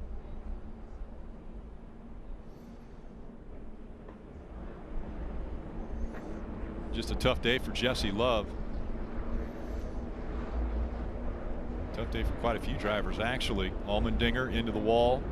Eric Jones had a mechanical issue. Perkins is out. Van Gisbergen also involved in a wreck. Kyle Weatherman out of the race. Parker Retzlaff had an issue. They had a fire inside the car. And now Jesse Love. You see drivers swerving their tires. You wonder why they do that on pit road. That's so they'll brake. So you can get to your pit box as quickly as possible and be aggressive, Kim, and not slide through pit box. And for Iowa native Sammy Smith there at the top in the 8 car, he's just still a little bit free. Starting to get a little brake fade, so they'll pull some tape to help that. He asked them, help me on the short run, and I will manage it on the long run. As a little slow, it looks on the right side of that change, Dave. You saw Chandler Smith challenge on those restarts. Snappy. It takes a while to come in. They'll adjust for that, Marty. Marty Lindley said Sam Maier's run to second at the end of stage 2 was fun to watch. A little tight for Sam Maier. Also said the brakes haven't been much better. We'll see where they can leave pit road. Here's the 81.8. They're already down. There goes Sam Maier leaving his stall. 0 tires there we saw for Ryan Sieg, so gas only wins the race off of pit road, but those that changed 4 tires, it was Chandler Smith.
DJ, during pre-race, I think Marty asked you a question as far as what does a bushel of corn weigh?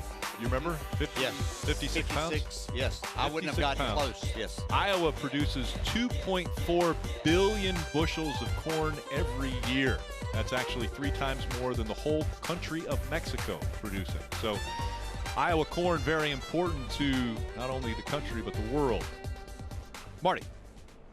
Let's chat with Marty Lindley. You said your driver's run up to second there in stage 2 was fun to watch, but we've seen a little bit of damage on the one car. You concerned for the right rear, maybe the bodywork is getting into the tire? Yeah, no, I don't think so. Everybody's doing a good job on the Rotoroo Chevrolet, and just appreciate all the hard work. We've been up and down all day. You know, we got beat around on the racetrack a little bit, so I feel like we got our car the best we can get it right now. The 81's awful tough, so we'll see what happens. I was praising you earlier today for your overnight changes. Did you expect this at all? Because as bad as you were in practice yesterday, you have a shot to win this race. Yeah, I know. It's we just went to work last night and put our heads down and made a plan, and we're executing it right now. Marty Lindley, old school, one of the best in the garage area, and he's got Sam Mayer in a spot to get a win here at Iowa today. And Marty, we're seeing the 98 back on pit road, and they're putting some tape on the front. What happened here as we look on pit road? It looked like some contact here. Yeah, there's Ross Chastain's coming out. You can see some contact. I didn't really get where. I did see him working on the left front a little bit with it, but I guess maybe the front was something that they weren't going to take the time before, and now just had that opportunity to do that from something previous. And the choose taking place now as we're getting ready for the restart. 91 laps remaining in this race. We're in the final stage as Ryan Sieg again came in and just got fuel. Josh Williams actually stayed out under this most recent caution. That's why he's up front in row 1. So now if you look at row 2, which we think are certainly 2 of the faster cars, you getting the lead has a lot to do with what's going to happen in front of you. Like you see the 81 chose the top, the 1 chose the bottom. And what the 1 is thinking is, hey, if the 39 gets in there, doesn't stay the bottom, they'll drift up the racetrack. I can run the bottom, and there'll be nowhere for the 81 to go, right? So it's just a gamble. You can't control what they're doing in front of you, but all you can do is look at the cars in front of you and make your best guess on what lane you want to pick. We'll see how Josh Williams does on the outside of row 1 with Ryan Sieg on the inside. Again, older tires for both these cars. Green. The quick move to make it 3 wide for the lead, the 81 of Chandler Smith. And a great start for Sam Mayer. It happened exactly the way he needed it to. Sieg wasn't able to stay on the white line. Now Mayer up the racetrack, but still Mayer came out in front of the 81. Clearly he wanted to lead, but to get in front of the 81 was a big gain. Josh Williams also able to stay in front. Here comes Sheldon Creed in the 18 trying to get by the 81. And remember, as bad as 81 is driven on restarts, it's worse now because now he's behind other cars on the outside of him. It will not be better in this situation. He continues to fall back. So Chandler Smith, after dominating stage 1 and stage 2, has continued to fall back. He's falling out of the top 10 right now.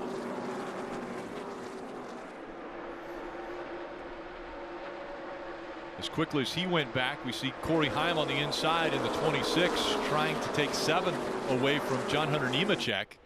See at the top of your screen, the 11 car, he got in there, wasn't able to stay on the bottom. Josh Williams got all the way up the racetrack into the old asphalt. Custer able to get by. See Iowa native Brett Moffitt in the 19 also passing.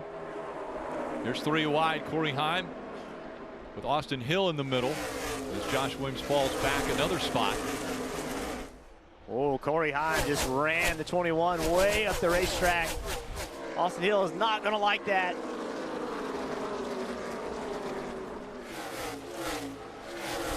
Don't know if he'll be able to get back to his bumper, though.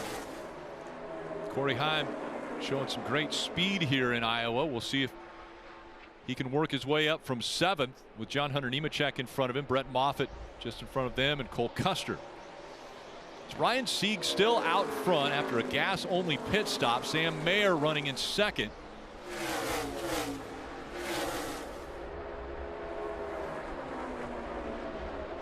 And 85 laps to go. With that being the situation, Steve, can they make it on fuel? 4 Watching anything. Thanks for that input, Steve. He shook his head yes, so we did get that input from Mr. Letarte. How about Sieg right here? This, you know, remember he finished second at Texas in a side-by-side battle with Sam Mayer, lost on the last lap. It's, you know, this car has speed, and you get them track position, this will not be an easy pass for Sam Mayer. Yes, I think the question here is how long will the tires that aren't new, as many others have, and the car Sam Mayer chasing, how long is he able to continue this pace, or does it slow down? But I think this is something, a calculated risk that they were willing to take, Kim. Absolutely willing to take. In fact, crew chief Matt Noyes came on the radio, told Ryan they felt like they had fresh enough tires to not take any on the last stop. They were last in on 126 for 4 tires, took fuel only on the last stop at lap 156. Ryan, remember, has finished 3 times in the runner-up spot in his career. Once here at Iowa, a second time, and then also earlier this season at Texas. Who did he finish second to? The guy that just passed him, Sam Mayer. Yeah, up the racetrack, Ryan Sieg win, and that allowed Mayer to get by as well as Sheldon Creed. Boy, I see Sheldon Creed running second again, DJ, and I think, can it be another one? Could he get to 10? Or could he get the win today? Yeah, you know, I think he's got the car that he could possibly win with here today, knowing that probably, too, that this stage is more than likely, if things work out, you're going to get another fresh set of tires. And I think that's where he is really shown to be the best whenever he does have the newer tires on. So this could be his day. Ryan Sieg back in third. How did it happen? He got into turn 3, tried to carry a little bit too much pace, got loose, washed up the racetrack. And once you get out of that new asphalt, it is save your race car time at that point. You're no longer trying to make pace. You're just trying to keep from wrecking from first to third in just one corner.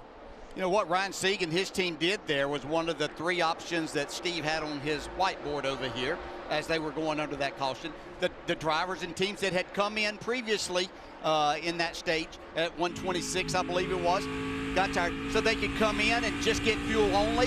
They could come in and change put on the other tires, knowing they would cool those off and put them back on. But Sieg and them decided that they wanted to try the fuel only option, and we'll see how this works out by the end of the race for them. Here's Chandler Smith, the most frustrated man on the racetrack at the moment. Won both stages, did not get a good restart, which he struggled with all day, but in the back of the pack, they just ganged up on him and now battling for 12th place. So Chandler Smith fighting to get back to the front where he was very comfortable up there. Dominant performance in stage 1 and stage 2.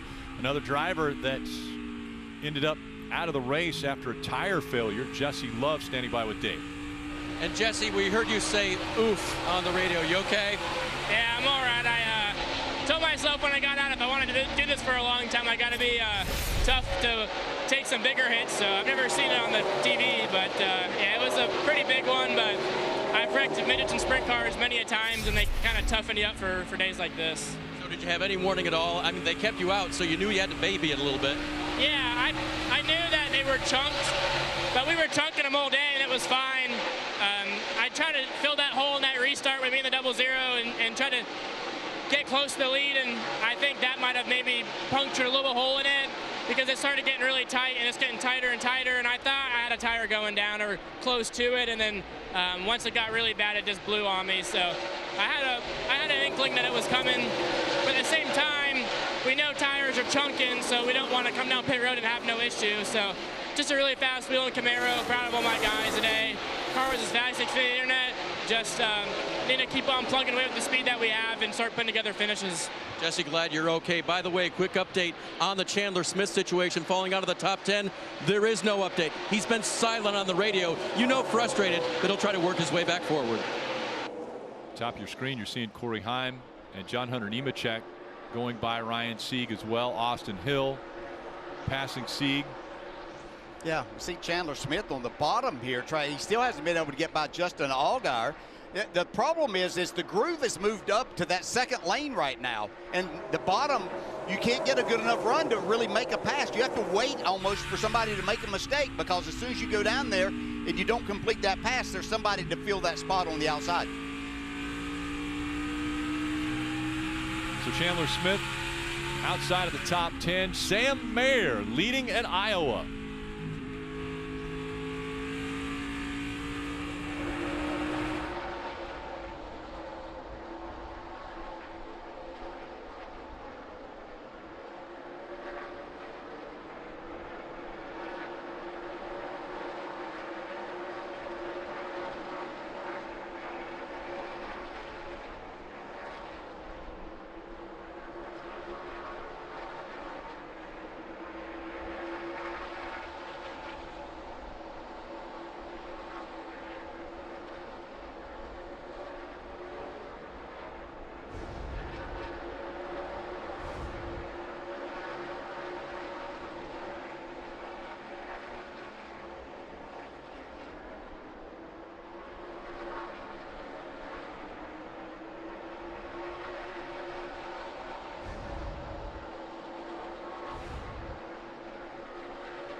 .65 laps to go at Iowa for the NASCAR Xfinity Series, and 8 laps ago, Brett Moffitt was third. Then he came on the radio, said, "Be ready. I think I have a right front going down." Stevie Reeves, his spotter, said, "It's not worth getting hurt, but we're going to leave it up to you when you bring it to pit road." Moffitt said, "Oh yeah, we got a problem. I'm coming to pit road."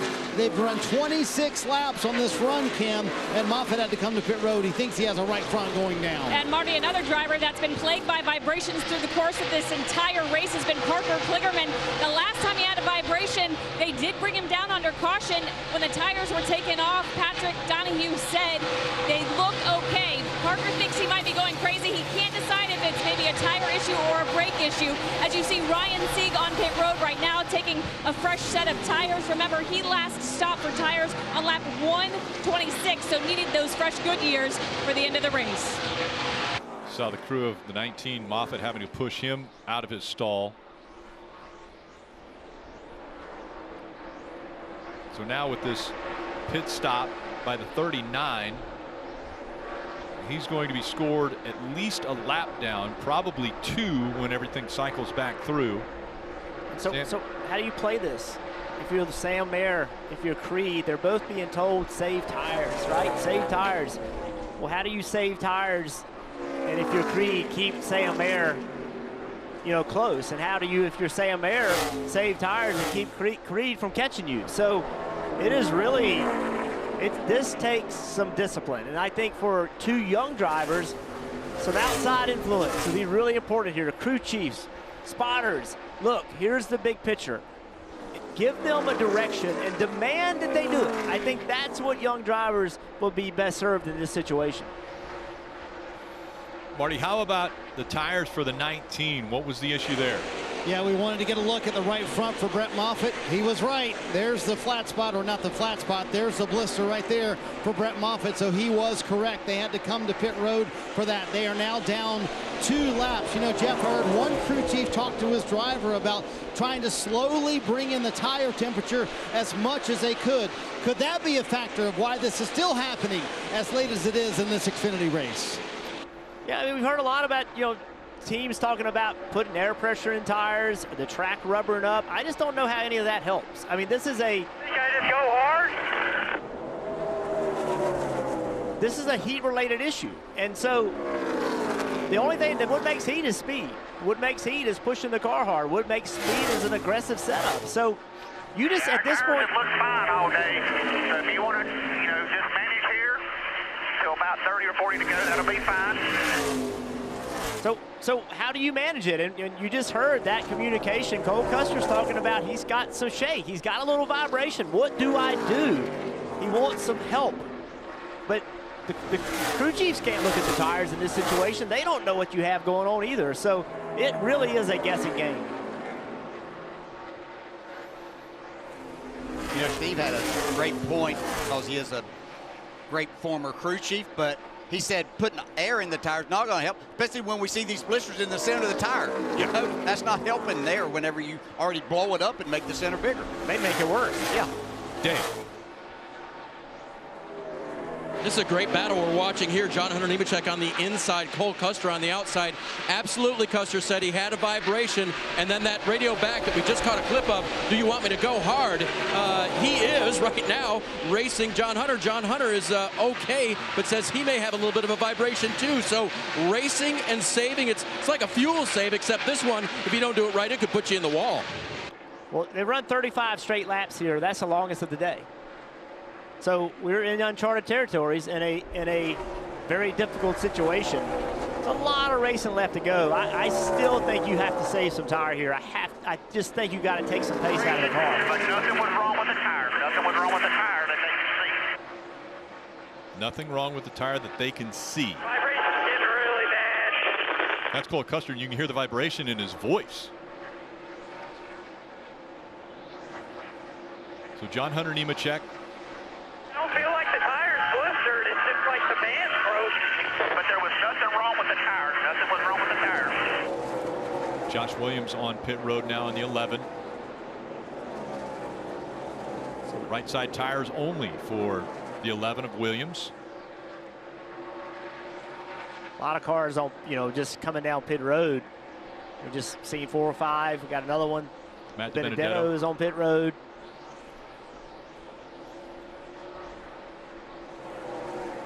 They're going to do a 4-tire stop for DiBenedetto. Corey Heim closing in on Custer. So we see Williams getting back up to speed now with those right side tires. Williams scored 2 laps down. DiBenedetto 1 lap down. And currently 16 drivers still on the lead lap, all chasing Mayer.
Allgaier already out of the car and into the safety vehicle. Their AMR safety crew getting there, but we ride along. This is coming out of turn 4, right in the gas, and it blows there.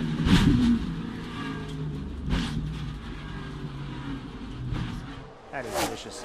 It's just such a hard hit. DJ and I were both grimacing over here. There was a cringe. Well, we both limp and all kinds of stuff because of days like that.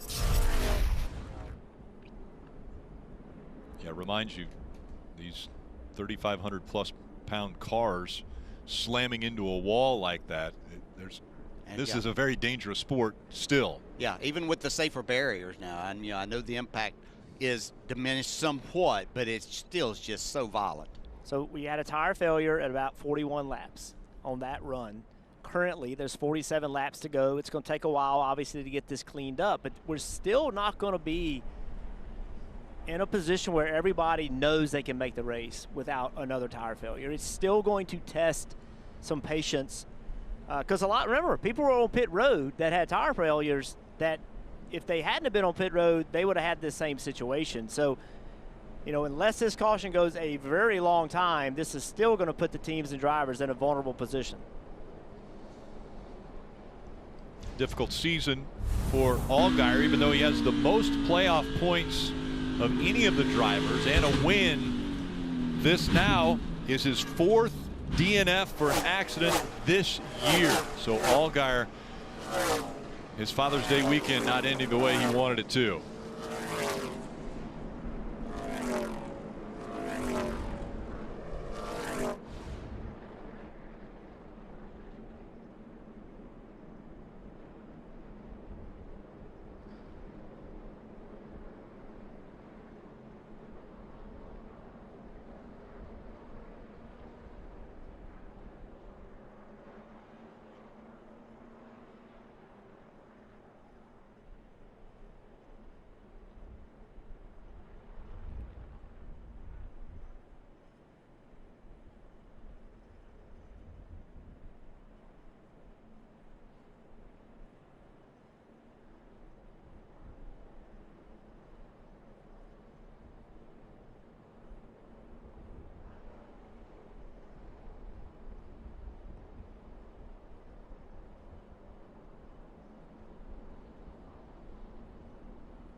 Getting ready for pit stops, and because of the tire wear that has taken place, we know that virtually everyone will be on pit road to get fresh Goodyear tires. Kim.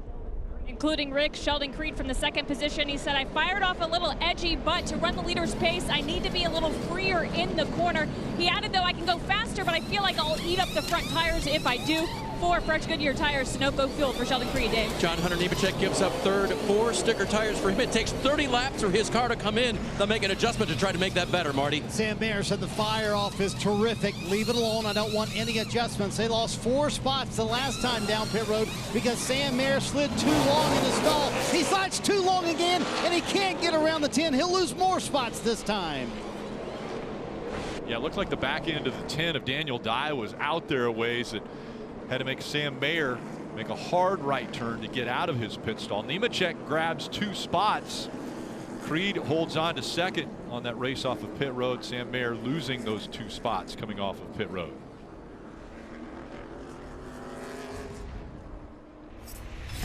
So watch this. Sam Mayer gets in his pit, and as usual, he slid the tires and got in there a little bit deep. He could have stopped much shorter. There was nobody in the box before he got to his, so he could have come in there, got turned, been shorter. The rear bumper could have been another 4 or 5 feet back in the pit box, and then he would have been at a launch quicker.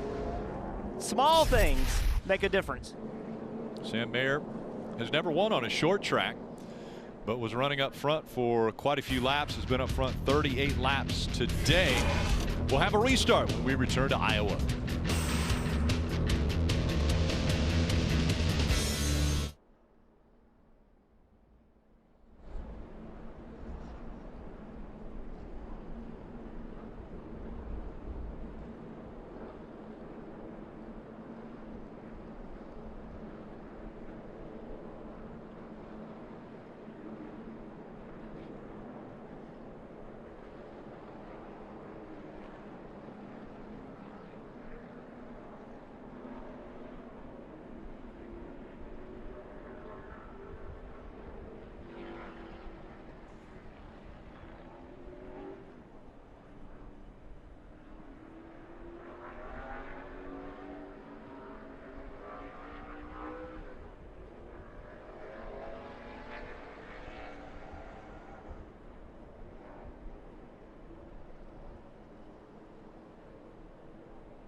Kyle Larson was the last car to go out in qualifying, and he won the first pole for the Cup Series at Iowa Speedway. Countdown to Green starts tomorrow at 6:30, and of course we'll be talking about Martin Truex Jr. and the story that happened this weekend. He will retire at the end of 2024. Of course, the first Cup Series race at 7 o'clock on USA. Make sure to join us for that. Plenty of stories taking place, and could tires be an issue on the Cup side tomorrow? Definitely could be. Think those two will do a lot more fishing together? I would say they'll be doing quite a bit of fishing and all sorts of outdoor fun for Johnny Morris as well as Martin Truex Jr. So the field has been on and off pit road as we get ready for the choose.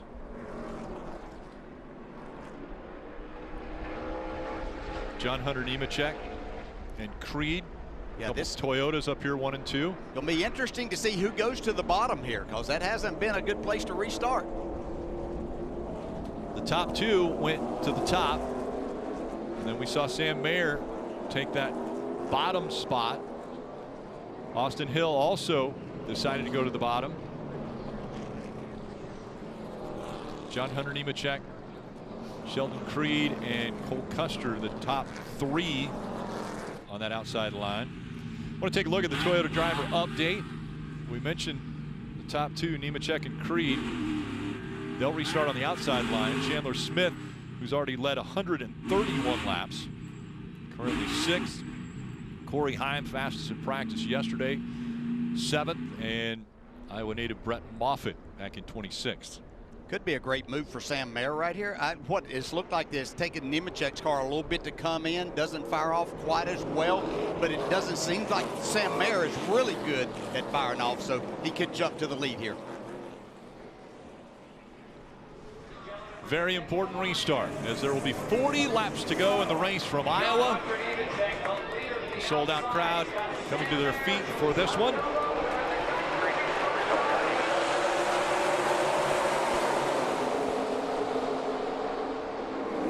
A lot of pressure from Austin Hill on the bumper of the 1 of Mayer. They'll make it 3 wide for that 3rd spot.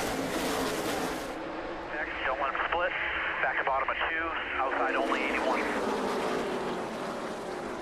Way up the racetrack, Parker Kligerman keeps it off the wall. John Hunter Nemechek trying to take the lead.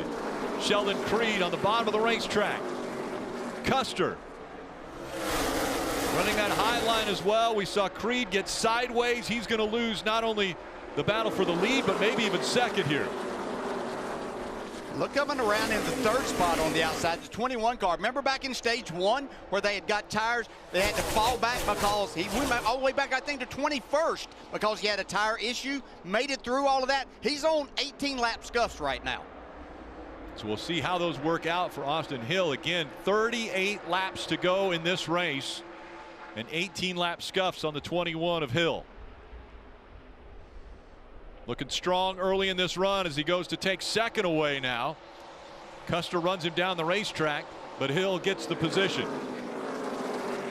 It's not unusual on repaved racetracks for scuffed tires to take off faster, and that has been the case so far. But remember, it's still 37 laps to go.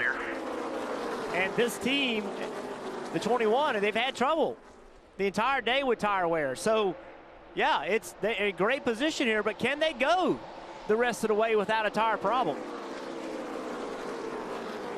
Marty, what do you think about that 21?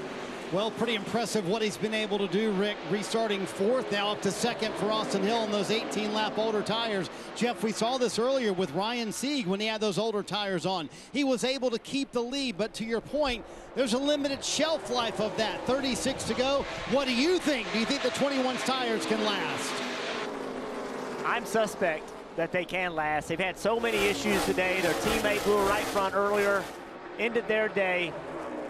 And I don't know. Look, we don't know, but I would be very concerned if I was Austin Hill.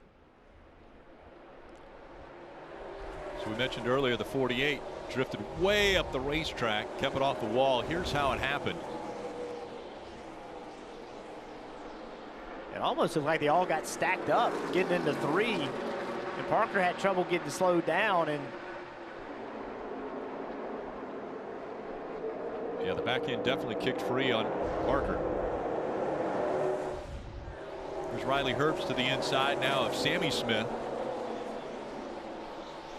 And into the wall, Austin Hill. They didn't make it very many laps at all. The left front is down. Yeah. Yeah, I'm good.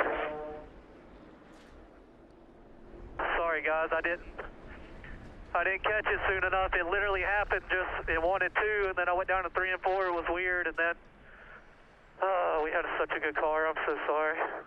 That just sucks. Didn't catch it soon enough from Austin Hill as the AMR safety crew immediately to him.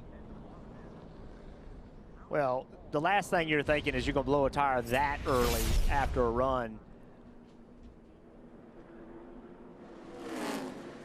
Entering turn 1. And it was the left front.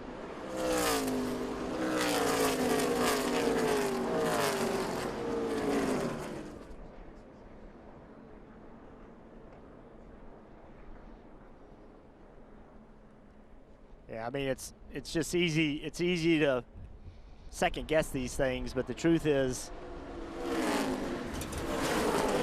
no way you could expect that you're going to have a problem that early. I know we saw smoke off the left front. I'm not so sure that's not brake smoke. Like, he's got the thing locked up and he's trying to slow it down. You know, it's very possible it blew a right front, but he's got it locked up, and then he, flat spots the left front and then blows that one. We haven't seen any left side failures today. They've all been right sides. Again, the possibility, I mean, these were 18-lap scuffs that they put back on. Yeah, I mean, he made a hard run up through the pack to try getting into the top 10 there at the end of stage 2 with that set of tires on. But you just, I mean, this to me has either what Jeff was just explaining that could have happened, or, he ran over something. And the right's still up. Yeah, so I think it's more that there's a good chance that he ran over something, that tire was going down, and then it just blew out. And a little bit earlier, before this incident, Allgaier got into the wall, and Dave's with him. Yeah, Justin Allgaier walked out under his own power from the infield care center. How would you describe the tightrope you guys are trying to walk today? Yeah, the unfortunate part is we had freed our car up and gotten too free, and we were just trying to even get back to where it was kind of manageable there. And I just hate it for all the guys on the 7 team, everybody precision build, brand professional agriculture. This is very unique. It's definitely not the old Iowa. There's a lot of things that are different, and I hate it. It's we thought we were doing the right things, and unfortunately it just didn't work out in our favor. So we're gonna regroup. We'll look at all the notes. Obviously Sam led a bunch there. I didn't feel like we were in too bad a shape, but once that happens, you're just kind of a passenger along for the ride and try to save it all the way to the wall, and unfortunately it wasn't happening. So we'll regroup and go on to next week and hopefully have a little bit better race. I saw Ashley and the girls on pit road with you. You get to walk out of the care center. You're healthy. You get to celebrate Father's Day tomorrow with them. Yeah, I mean, I was hoping to celebrate with a win. It was my mom and dad's 55th wedding anniversary last night. We got to celebrate with them, and You know, there's nothing better than having the family with you when you go to victory lane. That's obviously not the case this afternoon, but you know, I hate it because these fans that are here. I mean, this Iowa Speedway brings people out in droves, and it's truly truly an incredible facility. And I hope we keep coming back here. I just hope we can work on some things to maybe not have the situation we're having today. Former winner here, Justin Allgaier. He's out, guys, but he's okay. Well, you mentioned the crowd coming out in droves, and I'm sure they're anticipating a great finish to this one. Under 29 laps to go, and really anyone's race. John Hunter Nemechek's up front. We've seen Cole Custer, Sheldon Creed. Could he break through, get his first win after 9 second-place finishes? And we've seen restarts, how crazy they are. And once again, they're going to restart on hot scuff tires with build-up on them. And that's when we've seen actually the wildest restarts. They've been all over the place. So it's no telling what's going to happen here. I believe John Hunter will pick the outside.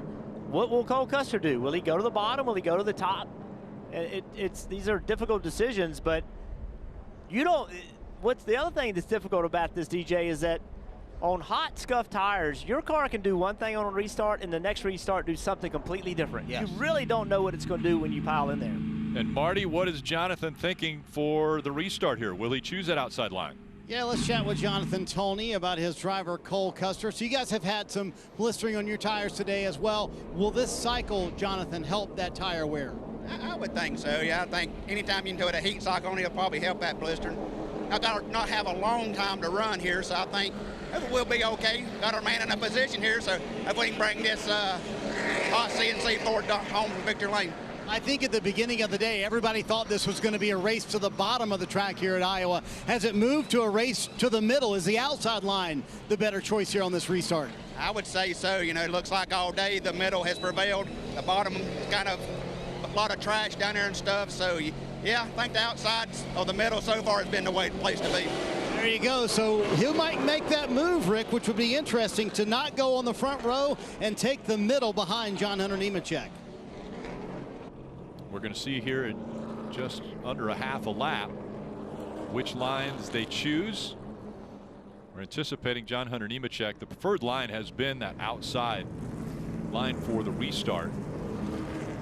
Yeah, Sheldon Creed tried that inside lane a couple of different times. It did not work out for him earlier. Maybe there's something he's figured out and he can make that work if that's the opportunity he has.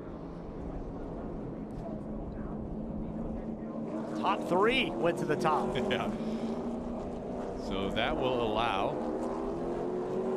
the one of Sam Mayer to move all the way up to the front row. He was 4th. He'll restart in the front row. Let's listen in to Sam Mayer's radio communication. We're short track racing here on a big short track. So, you know, he just drove through you. We were there, and then the guy ahead of you has run through you, and the 20s run through you. Not an advocate for just driving through people, but I'm also an advocate for standing your ground. You know what I'm saying? You have to stand your ground or they'll do it every week. So, Marty Lindley telling his young driver, stand your ground. Kevin Hamlin, the spotter, that was the first voice you heard. Then the second one was Marty Lindley. Marty Lindley has been around racing his entire life. Good crew, really good crew chief, really good race car driver himself. We'll see how aggressive Sam Mayer is on the restart. It's going to be 26 laps remaining. Sam Mayer works all the way up right next to the 20 of John Hunter Nemechek. Back into the gas they go.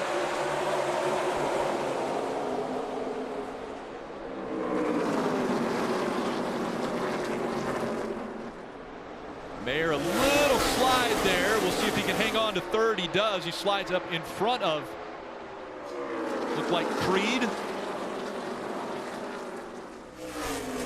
And now right on the back bumper of Custer, he's going to try to take second away. I don't think Cole Custer was too happy about the way that he got there either. A little swipe at him. Can he make this work? He'll slide in front of him. You're good. Mayer up to second.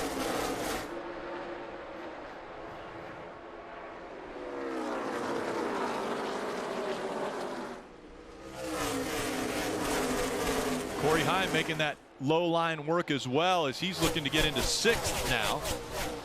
Riley Herbst moved up to 4th, picked up 3 spots on that restart. Little bump there out of the 92 of Ross Chastain. He moves Heim out of the way.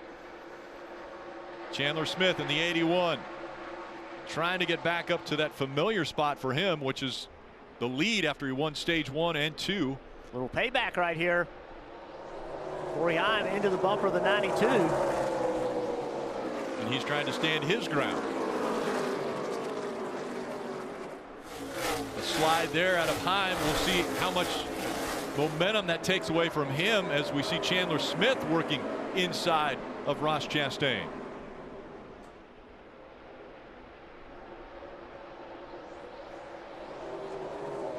That's the problem when you go to make that move that Chandler Smith was trying to make there. He didn't have much room, even if he could have tried a slide job. At that point in time, Corey Heim was there, so there was nowhere to slide up in front of Ross Chastain. And now he's got a line of cars on the outside, helping him to lose a couple of more spots. Riley Herbst at 98. He just got by Cole Custer. Riley is flying. That's the 4th position he's picked up on this restart. Let's see if he can run the leader down.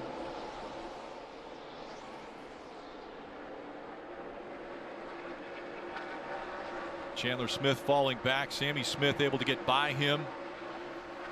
Here comes Parker Kligerman in the 48. Caution out again. Yellow's out. A lot of smoke rolling out from behind the 44 of Brennan Poole. I had oil pressure, water pressure, everything. I guess it just got hurt when it.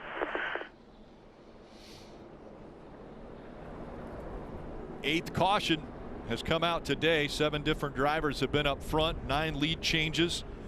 So we come to the final 20 laps and another restart about to happen.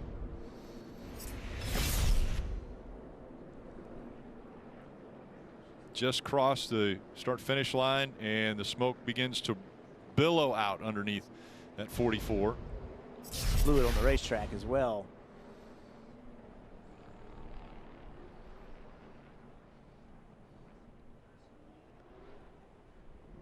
AMR safety team works up on the high side of the track right now to try to eliminate some of that fluid.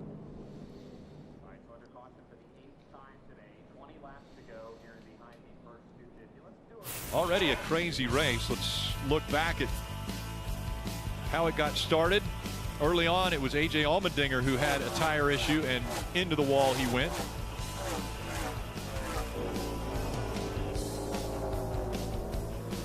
Brandon Jones has not been the year he was hoping for. It didn't get better today. An engine failure very early in the race.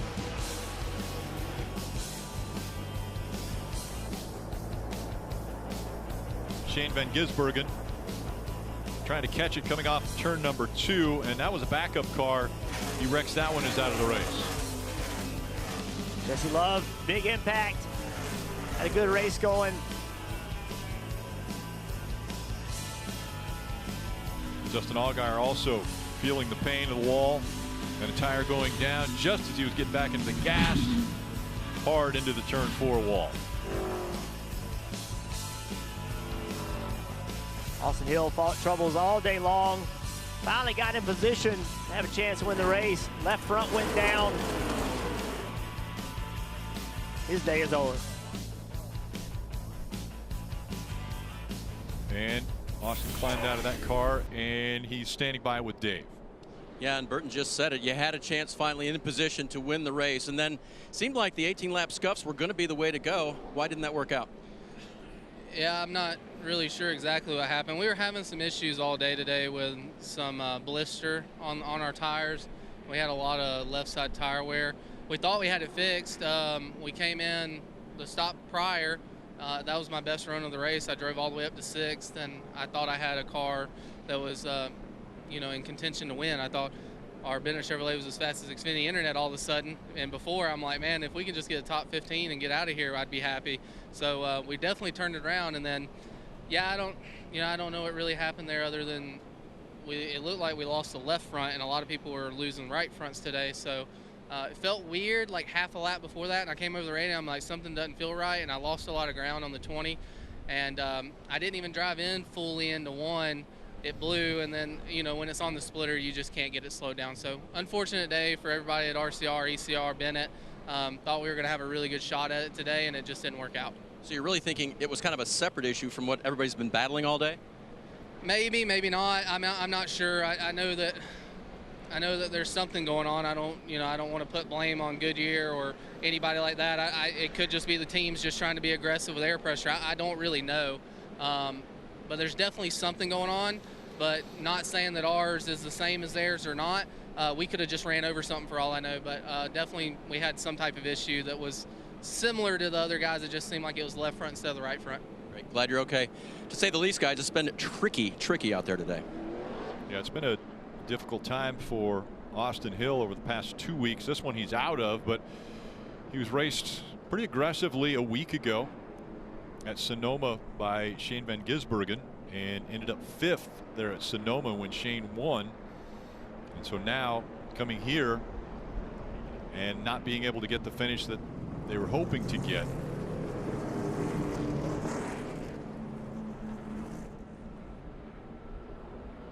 Let's listen in to Chandler Smith's radio, see how they're doing.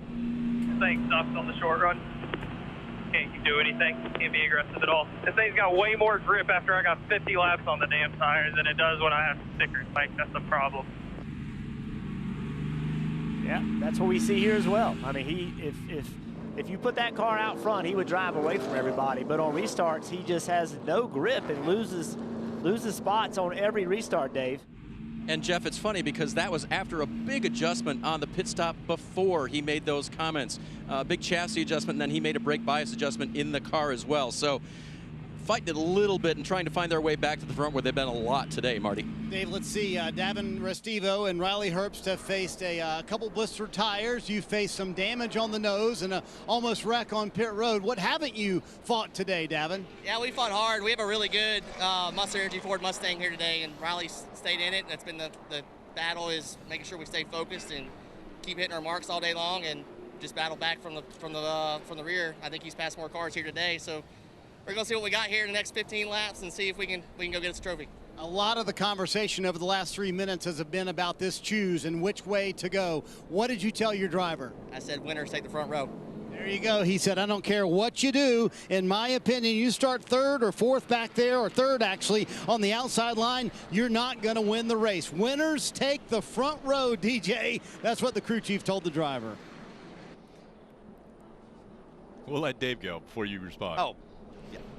DJ, you hold that thought. I'm going to, as all of us dads are interested in celebrating Father's Day tomorrow, wanted to share with the fans a good Father's Day story. There's only one father-son crew chief and driver duo in the field today, and it doesn't happen very often, if ever, in NASCAR's 3 National Series. Dawson Cram is having a great day, just 1 lap off the pace, and his dad, Kevin, has a lot to do with that. You know, we do anything for our kids.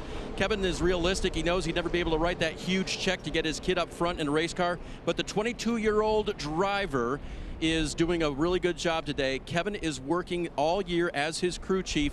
He was a Cup Series crew chief back before Dawson was born, and so now he's back this year making sure that he gets what he can for his driver, young driver Dawson Cram, as he learns. Yeah, Kevin has actually, he's worked on crews for Bill Elliott, Dale Earnhardt, Ron Hornaday Jr. So been a part of quite a few teams as the choose takes place.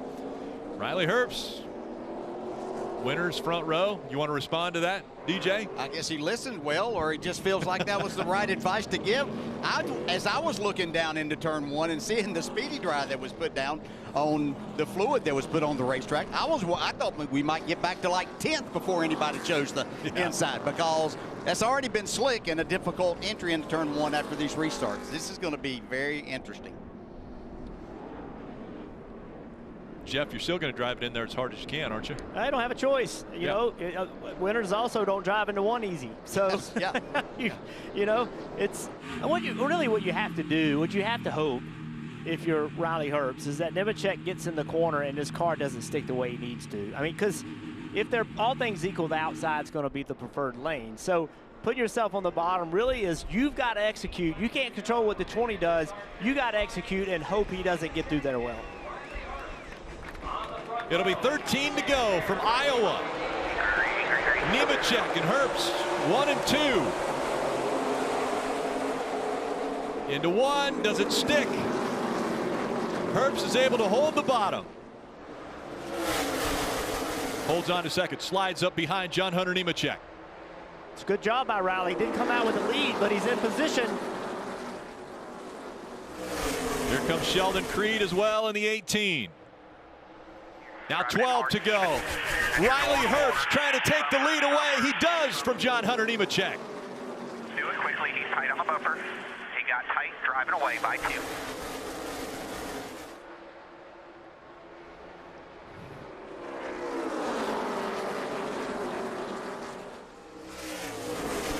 Creed up the racetrack. John Hunter Nemechek and Creed slide right up against the turn 4 wall. A lot of smoke coming out from the left front of the 20 of John Hunter Nemechek. Now it looks like a tire rub. Riley Herbst is saying, please don't blow the left front tire on that 20 car. He does not want a caution with 11 to go. Riley Herbst got his first career win a year ago in his hometown of Las Vegas. Mayer's coming fast, though. Mayer has a lot of speed on corner entry. Look how he's able to gain on the 98. He has tons of confidence on his car on entry. Stays that higher line. Yeah, the 98 on the bottom, so where does Mayer go whenever he gets to the 98 car? Is he going to continue that? Is he going to go up and block like he did right here? Riley Herbst mirror driving now as he saw the line that Mayer was running. He took that away from him. You can't give him the top. Through 3 and 4, Mayer closing the gap now. Sam Mayer's never won on a short track. Look right behind them as they get to racing. There's Corey Heim that has found his way up to 3rd. Mayer is definitely faster. He's got to take a shot right here, because if not, Heim's going to be right there with him, and then he's going to be limited in what he can do. Oh, Heim slipped, so that gives Mayer a little more freedom to try something here. A little bit of breathing room for Sam Mayer as he looks to the inside of that 98. Really close to the bumper now, taking the air off the spoiler of the 98. A drag race down the backstretch. And will he slide up in front of him? Mayer takes the lead away. And they're coming up to 6 laps to go. That was just racetrack on 4. Hit your marks. You're good by 2. That was just a perfect example of how to make the pass. He got a great run through the middle of 1 and 2. Was able to get beside him, and then when you're in that spot, then you can drive into the corner a little harder and take that air away from the 98, just as he did right there. That was a perfect pass. Corey Heim find a little more grip as the 20 is into the wall. John Hunter Nemechek, we had seen some smoke coming out of the left front. It looks as though the right front is down as well, and the caution comes out. He was running 11. Well, Riley Herbst went from not wanting to see this to happen to being glad it happened, because now he's got a shot. A restart, under 5 to go. Take a look at what happened to John Hunter Nemechek. Yeah, this was earlier. See the 18 up the racetrack, made contact with him. 2 teammates going at it. Put the left front fender onto the left front tire. We saw it smoking.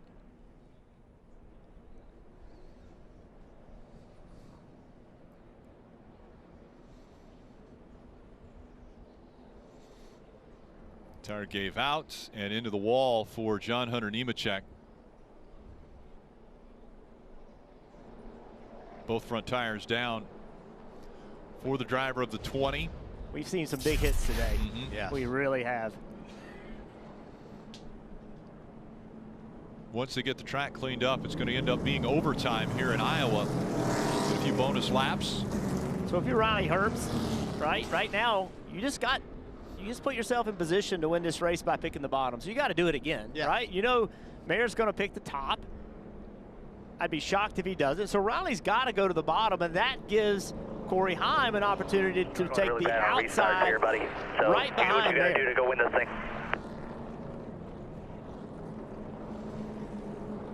All right, Marty, let's talk about these top 2. Let's talk about these top two, Rick.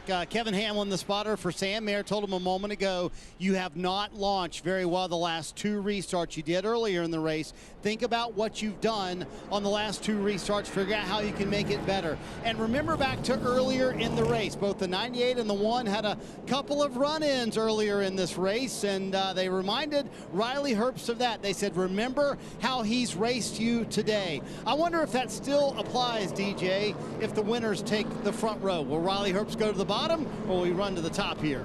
Nope, I think he's going to the bottom. We saw him make that choice a minute ago. I think he has to. That's his only choice here if he really is going to put a full effort into trying to win this race. And, of course, Sam Mayer, now that he's in a position to lead here from the restart, I think that you will see a better restart from him. Take front row. But Riley Herbst is going to go to that front row and give it everything that he has. They are convinced the winners take the front row. That's exactly right. Told yes. that. Yep.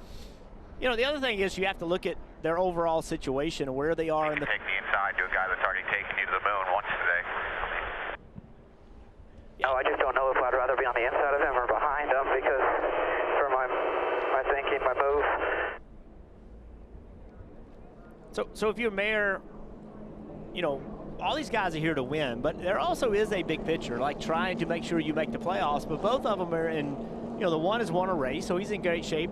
The 98, he's pretty safe on points as well. So this is an opportunity to go get aggressive and try to make something happen. And if it doesn't work out, it's probably going to be okay. And that does factor in your decision about how aggressive you can be.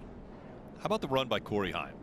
Here's a driver who, this is just his 7th start in 2024 in the Xfinity Series. He runs full-time in the Truck Series. He's already got 4 wins there. Very impressive, running in the 3rd spot right now, and has a shot at getting up front and winning this race. And you hear his name mentioned for potential Cup opportunities next year. It's you know, he's gained enough attention and he's done well enough in the Truck Series where people are considering, you know, putting him in a Cup car next year. It'll be interesting to see where he ends up. Very young race car driver, but a lot of talent. Just 21 years old, out of Marietta, Georgia. He's come up through the ranks as we see the wave taking place here in the grandstands. He's come up through the ranks as we've seen so many drivers do in the Georgia area, Atlanta, Georgia area, the Young Lions division. And so it's Herbst on the inside, Mayer on the outside. Corey Heim has taken that outside line as well. We see Sheldon Creed also now on the inside of row 2. All right, so as we put ourselves into the heads of the drivers, if you're Riley Herbst, you have to look in the mirror and recognize you have Sheldon Creed behind you. You cannot let Sheldon Creed get forward momentum on you and put you 3 wide. No matter what, you cannot make that mistake. Sheldon Creed is an aggressive driver, and you have to recognize that. If you get put 3 wide, there is no way you're going to win this race. They're not restarting this lap. There was some debris in turn 3, so they'll go another lap. This is the 7th overtime of this season, and if the trend stays true, the leader at the scheduled distance has won only 2 of the prior 6 overtime races. So you might not want to be the leader coming into. I bet they didn't tell Sam Mayer that. Right. Well, DJ, you've been in this position more times than I have. So what's Sam Mayer thinking? What's he got to make happen here? I think what you have to do right here is just you have to be confident in what you're going to do. You have to have a plan as you approach the restart zone. And it needs to be something maybe that's a little bit different, and you have to feel a little bit of what that driver, the anticipation of what he wants you to do, and not do that exact thing. We talked about Corey Heim, what Riley Herbst needs to do to defend that. That's his opportunity to win this race. He's making 3 wide, getting into the corner, and then you got the 26, you know, Corey Heim. What's he going to do? Creed on the bottom, going to try to make it 3 wide. What does Heim do? I don't think you can make it 3 wide on the top on this racetrack. I don't think the track's wide enough. So what is his goal? His goal is, to, in my opinion, to leave turn 2 with 2nd place. Yes. We try to get by the we don't 98 get a good launch. and I'm then not try trying to to make make you something nervous. happen. We get a good launch, we're gone. We don't overdrive corners. Final words of wisdom coming to the driver here as the off, pace whatever car you will need pull to watch. off. It's overtime, presented by Credit One Bank.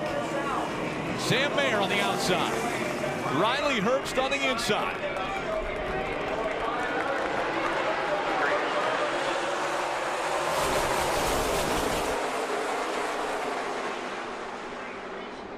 Sliding up the racetrack is Creed. Mayer is going to clear Herbst as they come out of 2. Does Heim have enough time?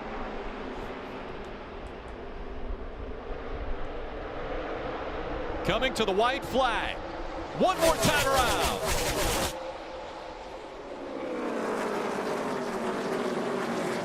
Sam Mayer in the middle of the track. Riley Herbst. One final try as they come through 3 and 4.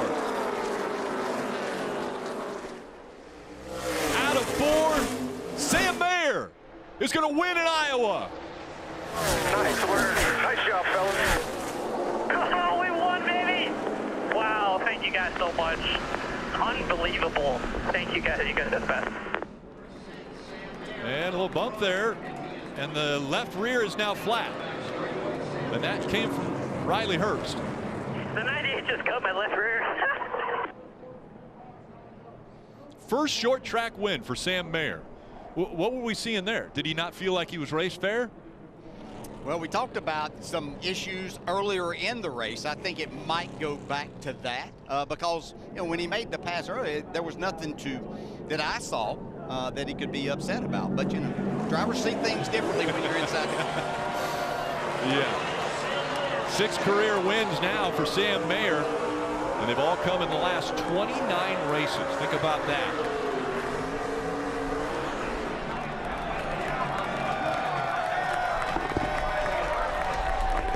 We just made it a matching set on the rear. Oh, buddy, proud of you. That's as far as that one's going to go.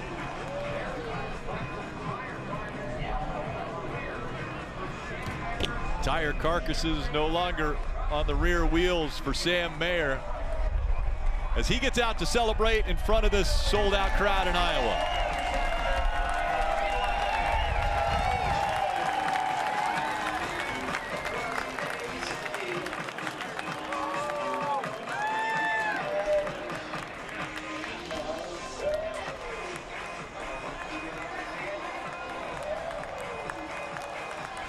Super Sam showing the shield on the chest there. And you see Riley Herbst out of the 98 now. Herbst second, Corey Heim third, Sammy Smith was fourth, Sheldon Creed fifth in this one. Kim. And I think that's the most excited we've ever seen Sam Mayer. Man, you survived an overtime restart and you did it in the lead. Before that, though, you were able to overtake Riley Herbst. Walk me through the move you made on him. Yeah,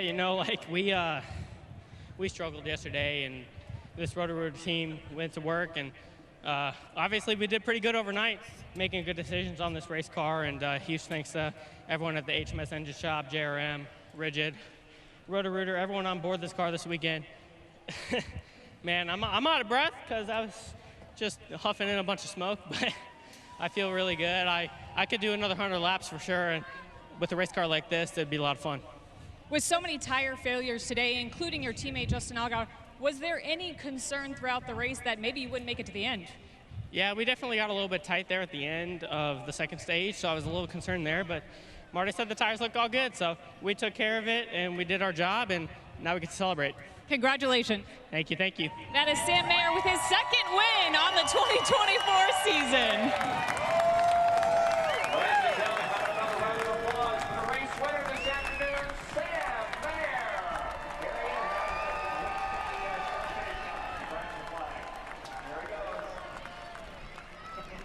A lot of energy there to grab that checkered flag from Iowa Speedway.